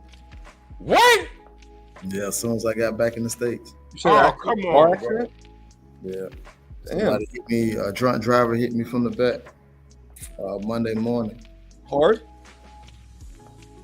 Was it hard or was it just like a tap? Shit, we was going 80 miles per hour. Woo! Come on, bro. You're okay though, obviously. Yeah, I'm good. I'm chilling. You was in your car by yourself? Were you in a Hummer?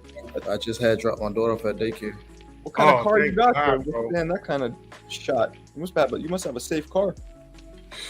Yeah. Shit. That's some bullshit, man. Yeah. Yeah, but I'm good though, man. What's up with you? Man, we chilling, man. We want your expert opinion because you know D better than all of us. You know what I mean? So talk to us. We was talking about I call it the gauntlet. You know, D, he ain't fucking around. He want that Zhang smoke, and then right after that, did he request Jared Anderson or did Jared Anderson request him? How did that work out? Turkey just Turkey heard him talking. Mhm. Turkey heard him talking, and you know what I'm saying. And he said, "Give him what he asked him for." So they went over to Jared's team and they said, "What's up?" And Jared said, "I'm with it." That's pretty much. Yeah. Oh, it's a good look. Yeah. That's a damn good look. I like that. Man, you know, that's just a keep busy fight for Deontay. I'm telling y'all. That's what he said. It's a keep busy fight for me. I don't trust Jared Anderson. That's what we was talking about before you pulled up. I don't trust that kid. See, the thing about the Saudis is they paying for it. You know what I mean? They paying for it. They don't care about belts. They don't care about rankings. They don't care about any of that. They paying for it. That's something that they want to see, so it's gonna happen. Right. And that's what I was discussing with Marco. Marco, you were saying that he could make more money, elsewhere. But the reason why I removed the money out of the equation was because these guys is the true definition of endless pockets. Now, I don't know what the purses are. I don't know. But the fact that they're putting this money up, it has to be substantial because it's 5 for 5.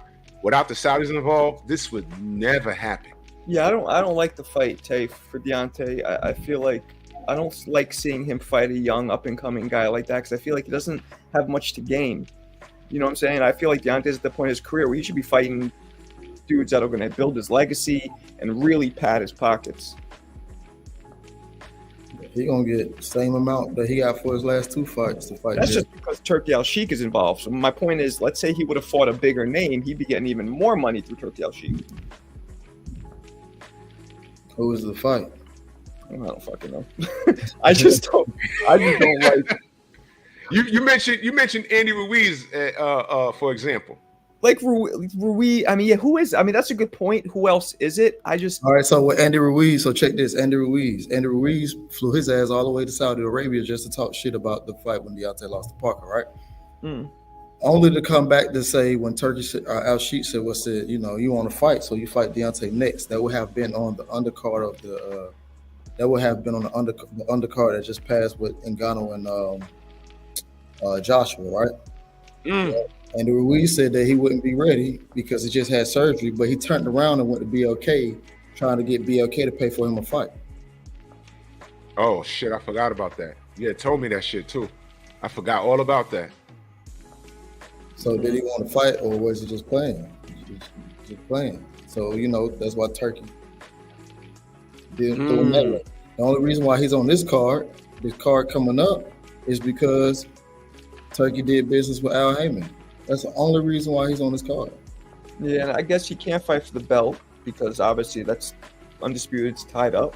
I mean, he could have fought Ruiz, maybe. He could have fought. I mean, who else is out there? That's a good point. Look, have you been seeing Deontay sparring recently? Absolutely. And do we have the fire back? Is it there? Listen, he's been training nonstop since he lost. Okay. Because I tell Drew 2 days after Christmas. I tell Drew that if the Wilder shows up that fought every fight of his career except Parker, he knocks him out. I'll just say this: he's been sparring. He's been back sparring 2 days after Christmas. He hasn't been on vacation. He hasn't been to.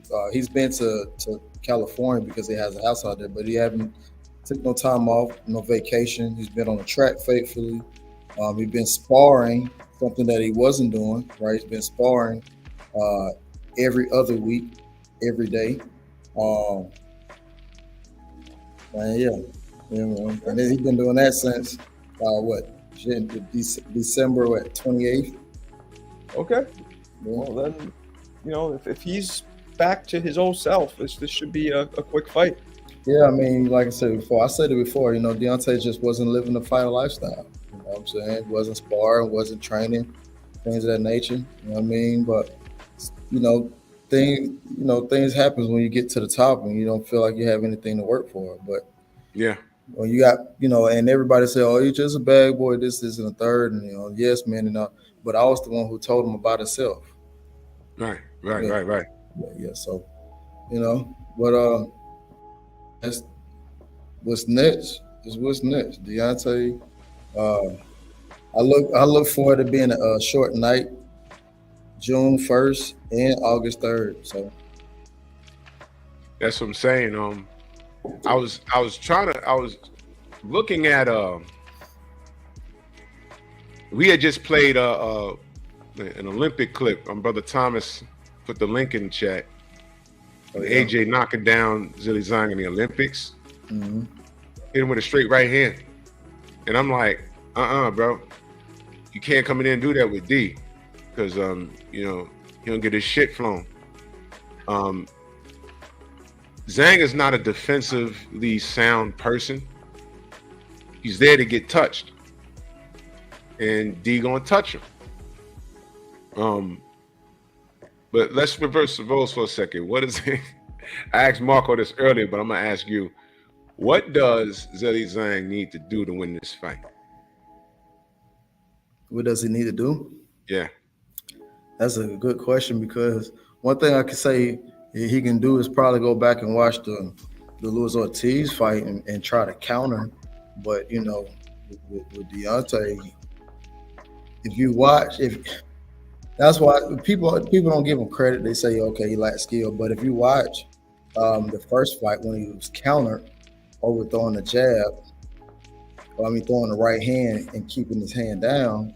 But if you go back and watch the second fight, he corrected it, right? But that's one thing I can say. Probably go watch the first fight and see what he did wrong in the first fight with Luis Ortiz fighting the southpaw. But a guy like Deontay, once he makes a mistake and he can correct it, and it sticks here, and that's something that he's been working on in camp too. So I don't know what Zhang can do. He can try to impose his will. I tell every fighter that impose your will.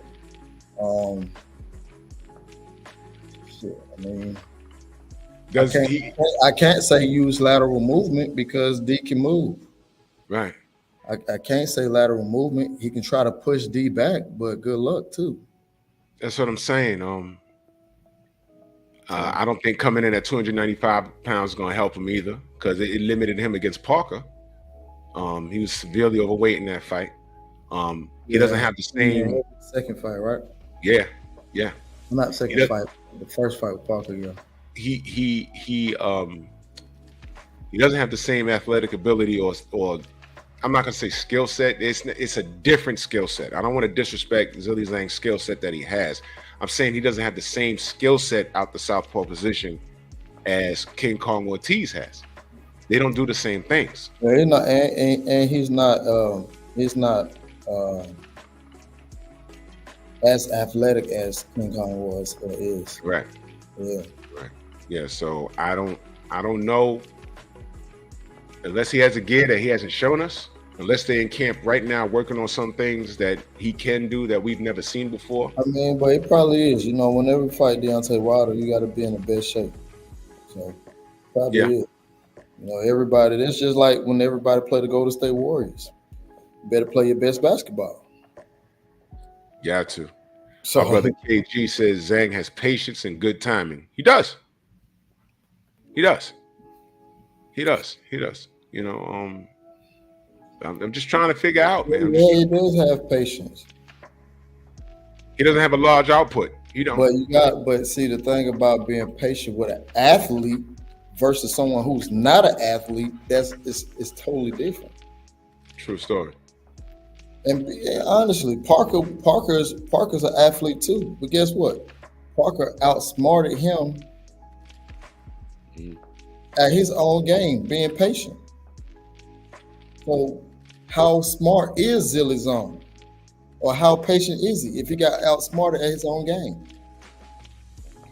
Yeah, he set Parker down, but what did Parker do? Got back up and got right back to the game plan of outsmarting Zillizon. Yeah, he didn't switch anything up. No. He didn't switch anything up. So how smart is Zillizon? How patient is he? Because being that patient versus someone who did the same thing the entire fight. Strange. Right. It's very strange. That's Right. very strange. He did the same thing the entire fucking fight. So now, let's go over to before I go over to Anderson, Mo Boxing wants to know. He said, "Who's Deontay sparring for Zhang? Is that like Joshua? Who's that? Anthony Joshua. He said, who is he sparring for Zhang? I said Anthony Joshua. You sparring Anthony Joshua? What? Get the fuck out of here. Wait, what? Are you serious? Stop trolling. Hey, stop trolling, bro. I know. Wait, hold on. Let me read you the question again, sir. I know. I said Anthony Joshua. Have you seen him spar Joshua? You been there? Knocked him on the ass a couple times. He dropped Joshua? A couple times. Are you? Wait a minute. You fucking with us? A couple times.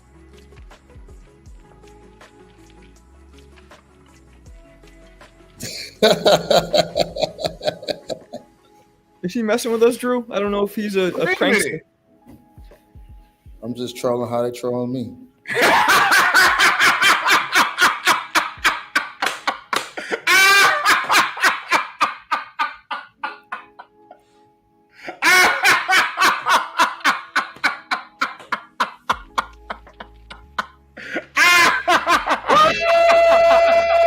What?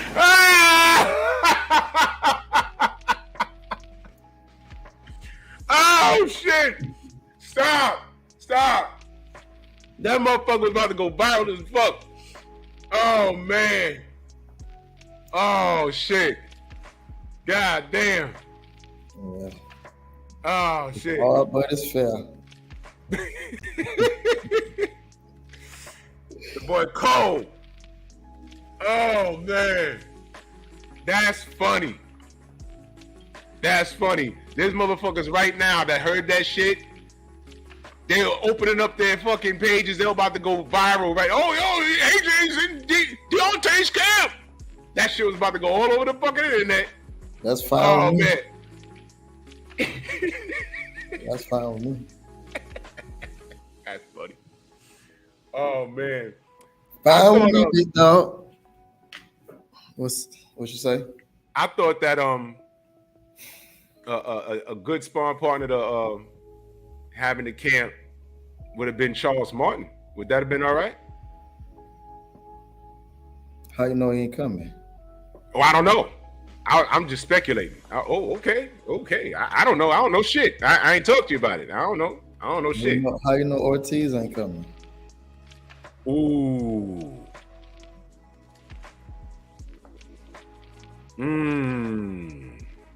This is boxing, ladies and gentlemen. Shit like that happens. I saw what you call it in camp that D knocked out. What's his name? Was in the camp getting him ready, and I'm like, oh shit! I saw it on the video, and I said, oh shit, D. What's his name? Oh fuck, I can't think of his name. Southpaw. It was a southpaw. I know you're talking about. Yeah, I just want to say his name.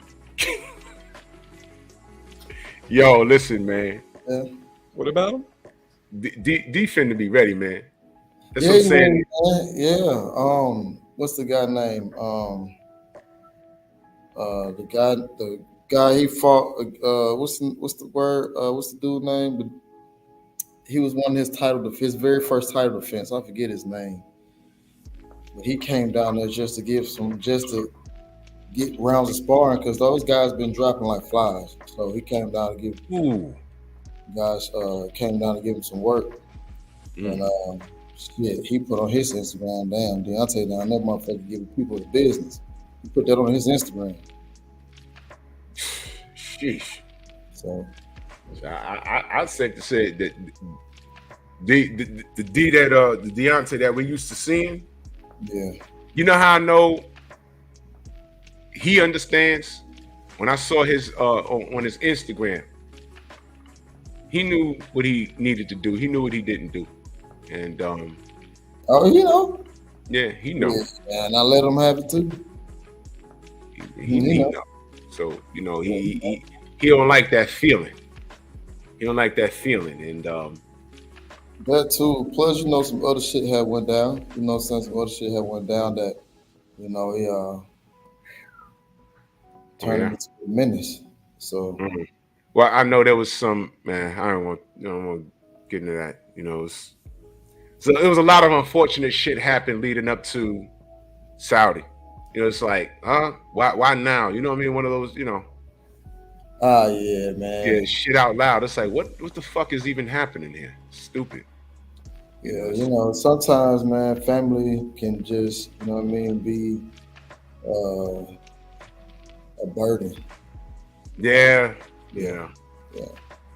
It's bad, man. Brother Xavier in that super chat, he said if Munguia wins, Oscar's going to need a new nose. That fight is this weekend, ladies and gentlemen, and I haven't mentioned a motherfucking thing. Because I'm sorry. What fight this weekend? Exactly. Munguia and Canelo. Munguia and Canelo. Oh yeah. Exactly. Ain't no one talking about it because no one cares. Ricardo, my brother, in that super chat, he said, I was about to start a new channel off that. He said, can't play with our emotions like that, Tay. It was bro. Yo.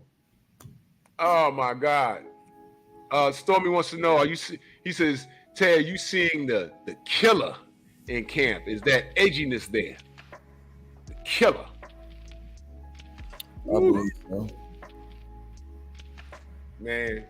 You know, I believe so. Like I said before, don't take my word for it. Just watch June 1st.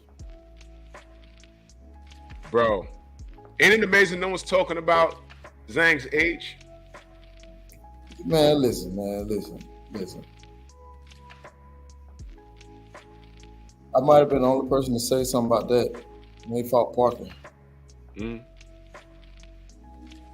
So, man, you know, when they first said something about Deontay fighting till he's on, all I kept hearing was, no, he don't need to fight him. He's going to kill Deontay. He don't need to fight him. I'm like, yo, this motherfucker is literally 42, 43 fucking years old. What are you talking about? Yeah, although power is the last thing to leave, a slew-footed as fucking can't move. What are we talking about? True story. Yeah, he beat George Joyce, but we all know George Joyce is a walking punching bag. So what? Yes, he's there to get hit. That was the rest. What are you talking about? And I'm sorry for the fans who thought George Joyce was going to be that guy. But whenever he fought Daniel Dubois, I told you guys then he's not shit. Yeah, he did. He's just a walking punching bag. That's all. I remember. I remember they asked him. Who was that? I forgot that young lady. They asked Joe Joyce if he wanted to fight Deontay, and he laughed and he was like, "Nah," but he was serious. He was serious, man. He's a nice enough guy, but bro. But you know, it was people who wanted to see that fight, and I would have been like, "Yo, why? There's no reason because all he's gonna walk and get punched in the fucking face. That's an easy fight." Man, listen. But you know, Zhang, like I said, I don't take him lightly. I don't think Deontay's taking him lightly at all. He can punch. You know what I mean? He can punch, and that's about it. He doesn't do anything. Throw 6, 7 punches around. That's it. Can he take it? Going upside his head like that? Can he take it that way? To me, it's gonna be this ain't going past 4 rounds, bro. And I'm being nice when I say that. Yeah, I don't, you know, I'm betting on the underdog. Exactly. Yeah, I'm betting on the underdog, but man, you know, it is what it is, you know. And then of course, Jared Anderson next. He's been talking, saying he can't wait to prove to the world and everything else. So you know, what's next? So just as long as I'm clear on how it happened.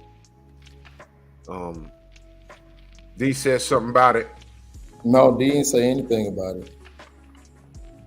So wait, okay. So Turkey out sheet. You know, they want to see Deontay versus Jared Anderson. No problem. I heard that Jared been talking anyway, so made it happen, man. Wait, hold on, I'm reading something that someone sent me. So Turkey mentioned it to D. Yeah. And then they brought it to D said okay. And then they went up to Team Anderson and Anderson said okay. Yeah, just stay busy fight. Okay. Cool. They don't, like I said before, the Saudis, they don't care like what's the word I'm looking for? They don't care about belts and you know the whole thing for us you know, as far as can't make a fight with this person, that person, no. They don't care. They want to make this the fight that they want to see, this the fight that they're going to put money up for, and this the fight that they're going to get the money for. And that's how it's going to go. I mean, well, good. Because apparently the audience don't give a shit about belts either. They've made that abundantly clear. No matter what division, they don't care. No, they don't. You know. So all of that one face, one name, they never cared. You know, the fighters that we backed was trying to do something great. I mean, you could tell that they didn't care when Fury, you know, didn't want to fight Usyk. Exactly. They didn't give a shit. They just, you know, they only care when they don't want certain people to get the belt or certain people to succeed. That's all it is.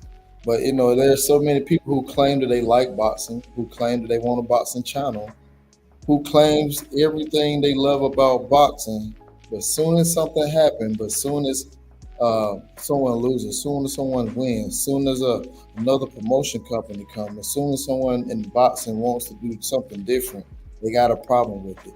As soon as a PPV didn't sell, as soon as it excelled, they got a problem with any and everything.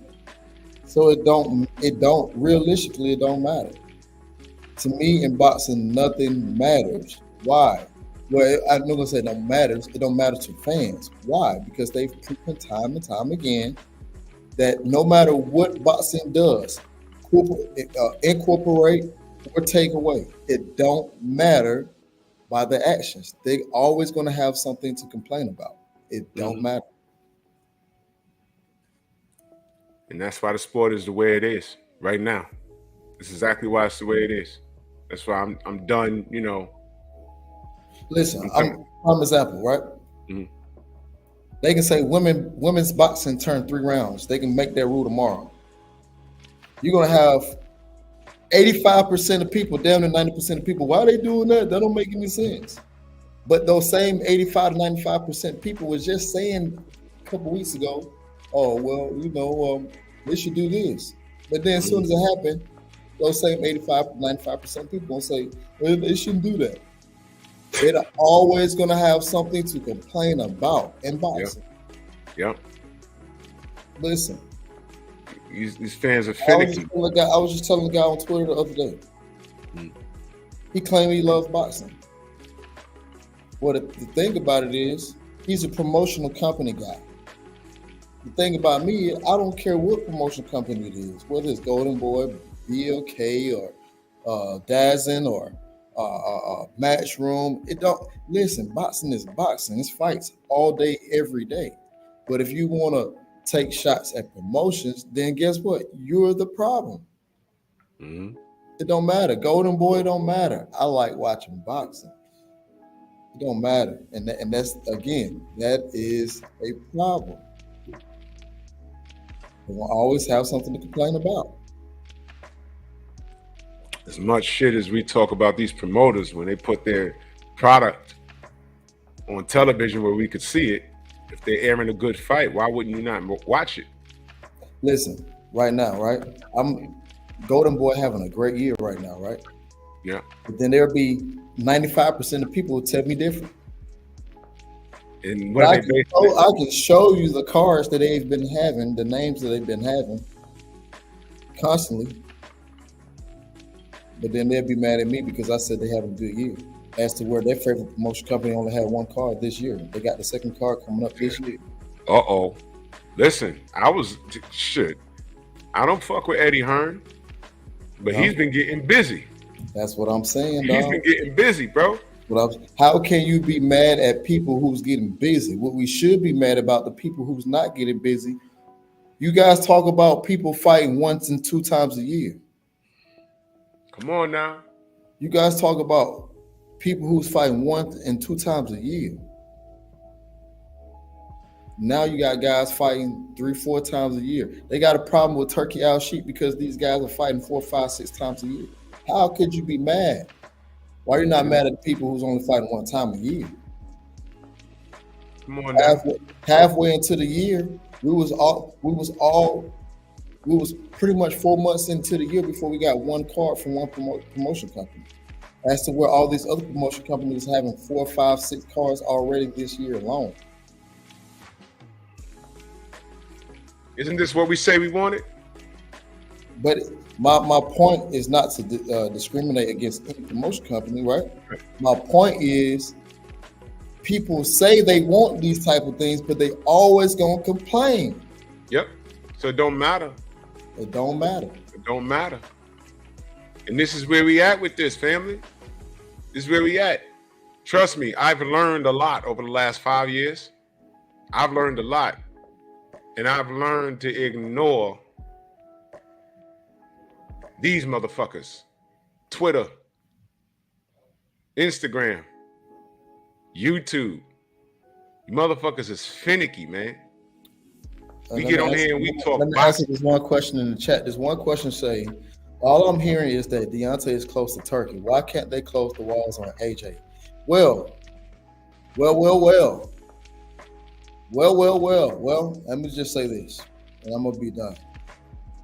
Deontay and AJ could have happened AJ's last fight. AJ himself told Turkey he didn't want to fight Deontay next. Told the Prince that. The Prince told me. I have it in writing. Hold on, let me put this up. But let me say, Boxing Fan Times 4 saluting that super chat. He said, we need that 215, 220 pound Wilder with the Euro step. The mace to burn Wilder with the Euro step. Man, salute to you, Boxing Fan Times 4. Mo Boxing, our British brother, notorious AJ fan. He said, Stormy B man, no, that ain't true. AJ wants that work. Tay, please reiterate what you just said, bro. Please.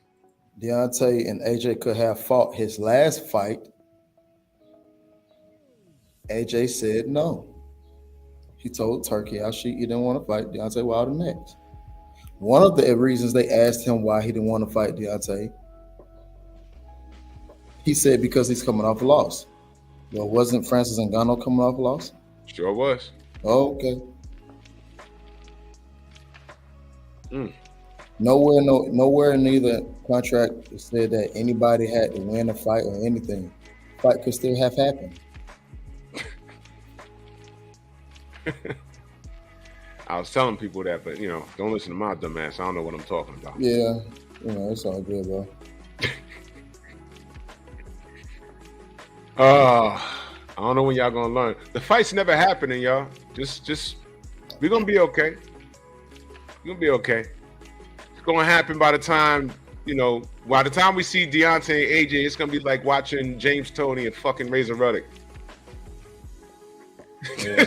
What the fuck? I mean, AJ has already said that he wants to fight Deontay on his terms to where he can win the fight. So there it is.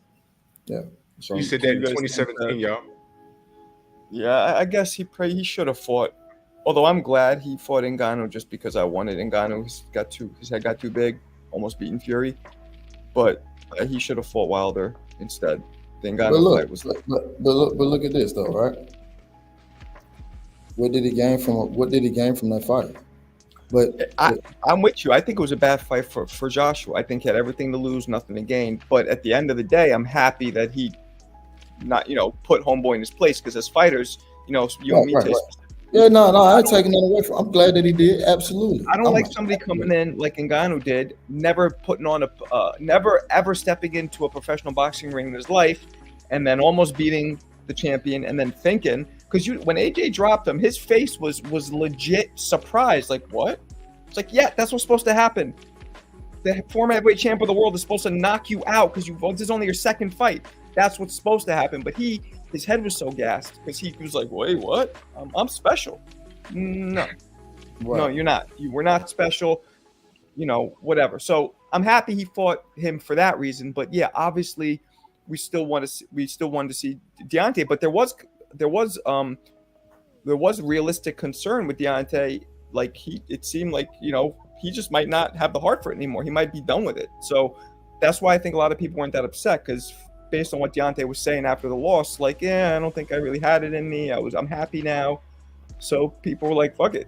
But if that Wilder is back and motivated, that's a different story. Yeah. Well, hey, it could have happened. He told Turkey, no. But see, look, I'm gonna tell you how it happened, right? I'm gonna give details. I'm gonna tell you how it happened. I was on Twitter, right?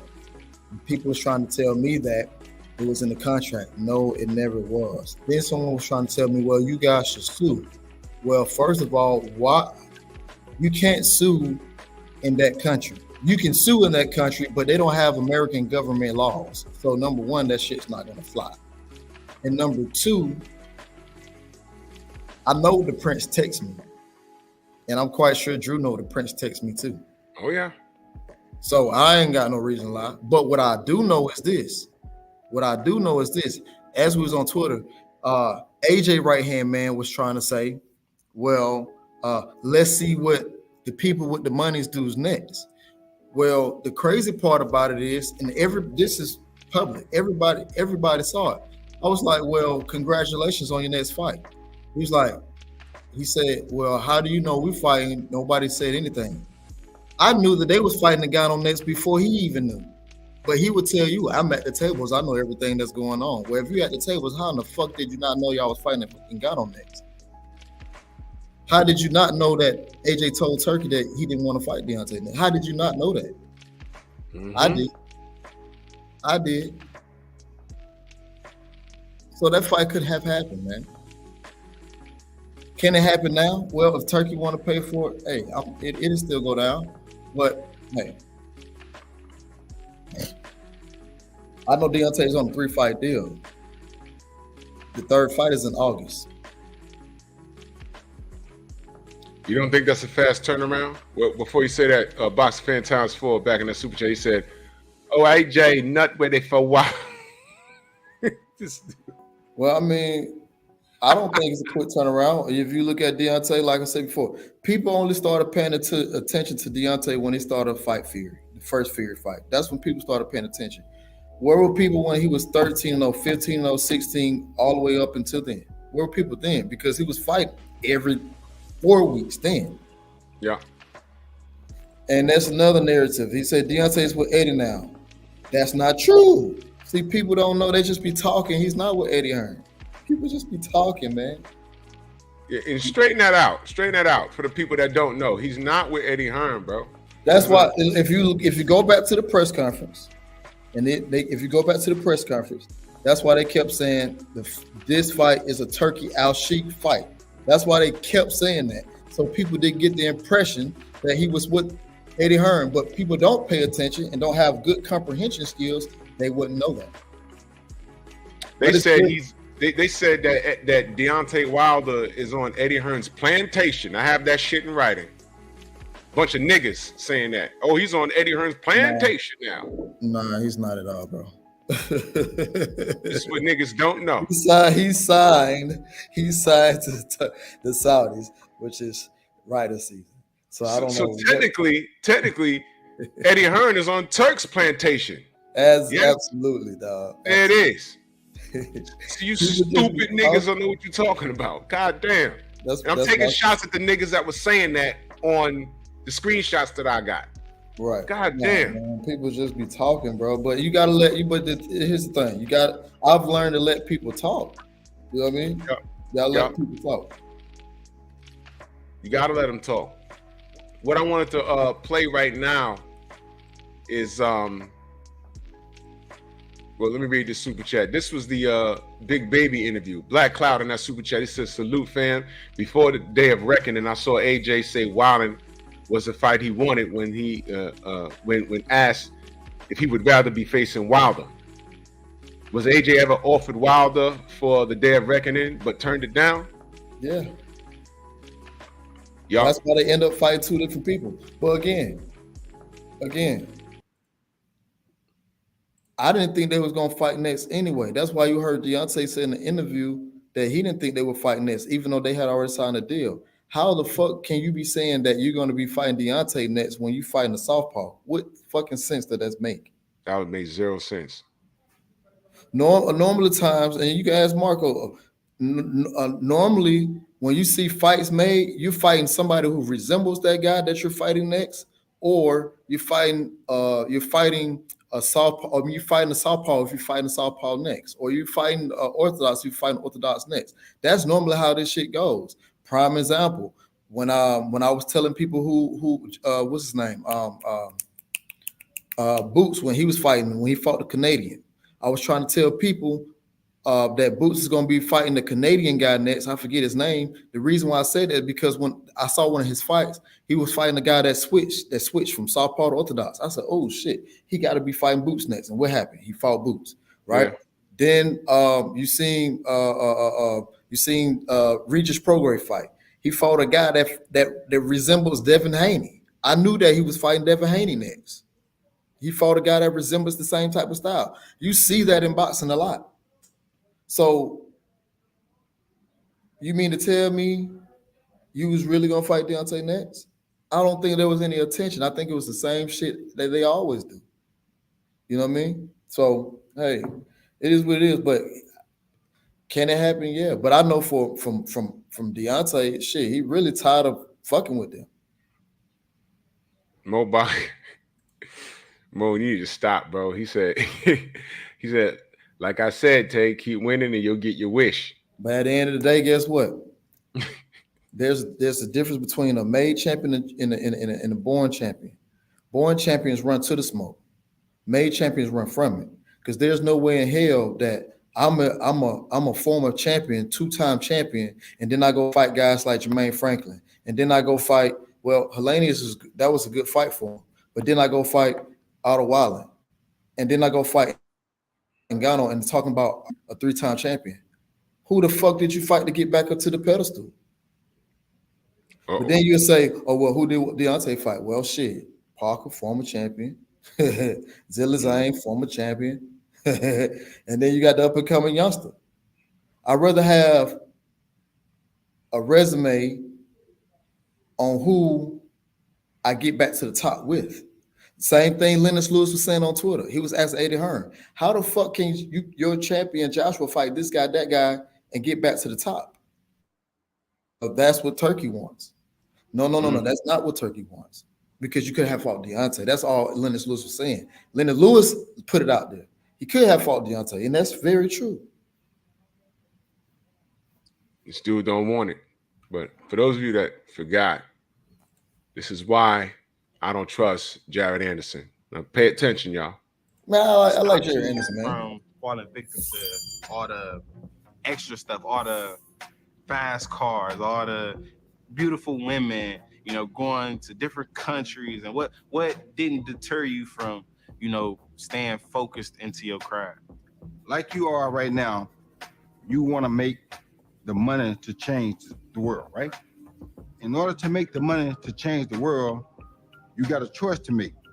You can take chances, drink, party, smoke, bad women, fast cars, motorcycles. All those things are risky as to stop you from getting where you want to go. You can take chances, drink, party, smoke, bad women, fast cars.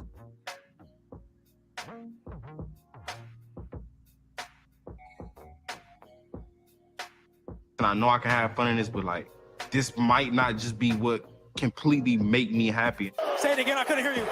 This might not just be what completely make me happy. Well, I'm gonna say it like this. The higher power gave you more. But it's the pressure though. I understand the pressure, but God built us different. Did you just tell me that? I'm 23. Say it again, I couldn't hear you. I'm 23. Say it again, I couldn't hear you. I'm 23.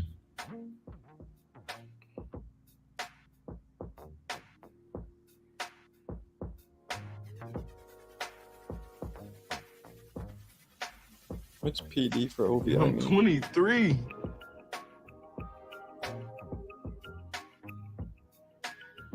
Yep. I'm 23.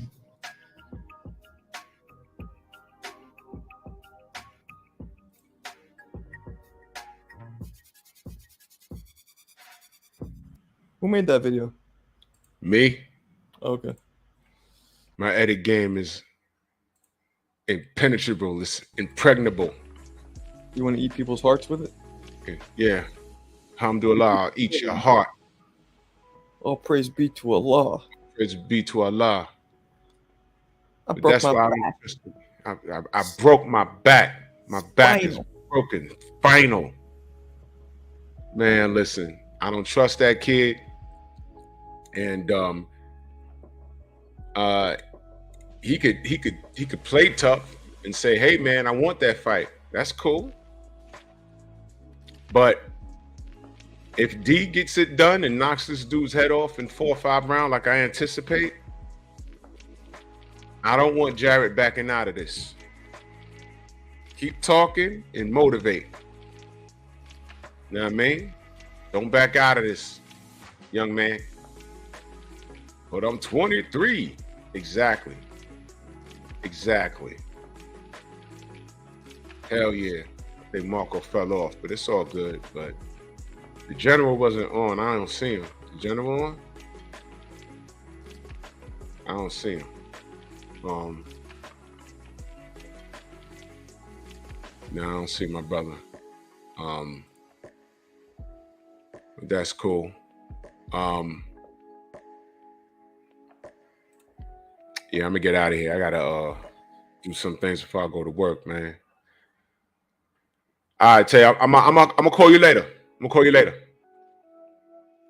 Man, salute to y'all. Salute to everybody in the Venmo, the Zelda, Cash App, the Super Chat, man. And it's Bomb Squad all day. You know what I'm saying? I think Deontay's gonna come away from this, and he's gonna remind us who he is.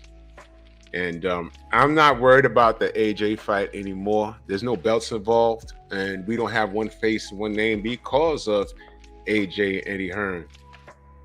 Exactly, Stormy. He said, it's the pressure, though.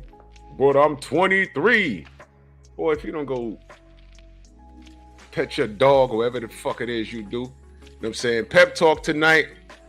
We're going to be talking about the soft guy era. And I don't know what the fuck everyone's so mad about with this thing. I think it's hilarious. But salute to everybody in the Venmo, the Zelle, the Cash App, Super Chat. Wait a minute. I didn't even check the damn Cash App. My bad, y'all. I suck at this. In the Cash App, we got Pete Davenport. Salute to you, heavy in that Cash App, man. Salute to you, good brother. Much love and appreciation, man. Thank you so much, man. Thank you so much. I'm gonna be buying some new equipment soon, man. And that's all thanks to you guys, man. Thank you. This show doesn't move without you guys, man. Like I said, Pep Talk tonight. And Bomb Squad all day, every day, man. Salute to y'all. 11 p.m. Eastern Standard Time. Pep Talk. And I'm out, man. Y'all take it gently. Bronx on deck. Move! Why are you gay? Who says I'm gay? You are gay.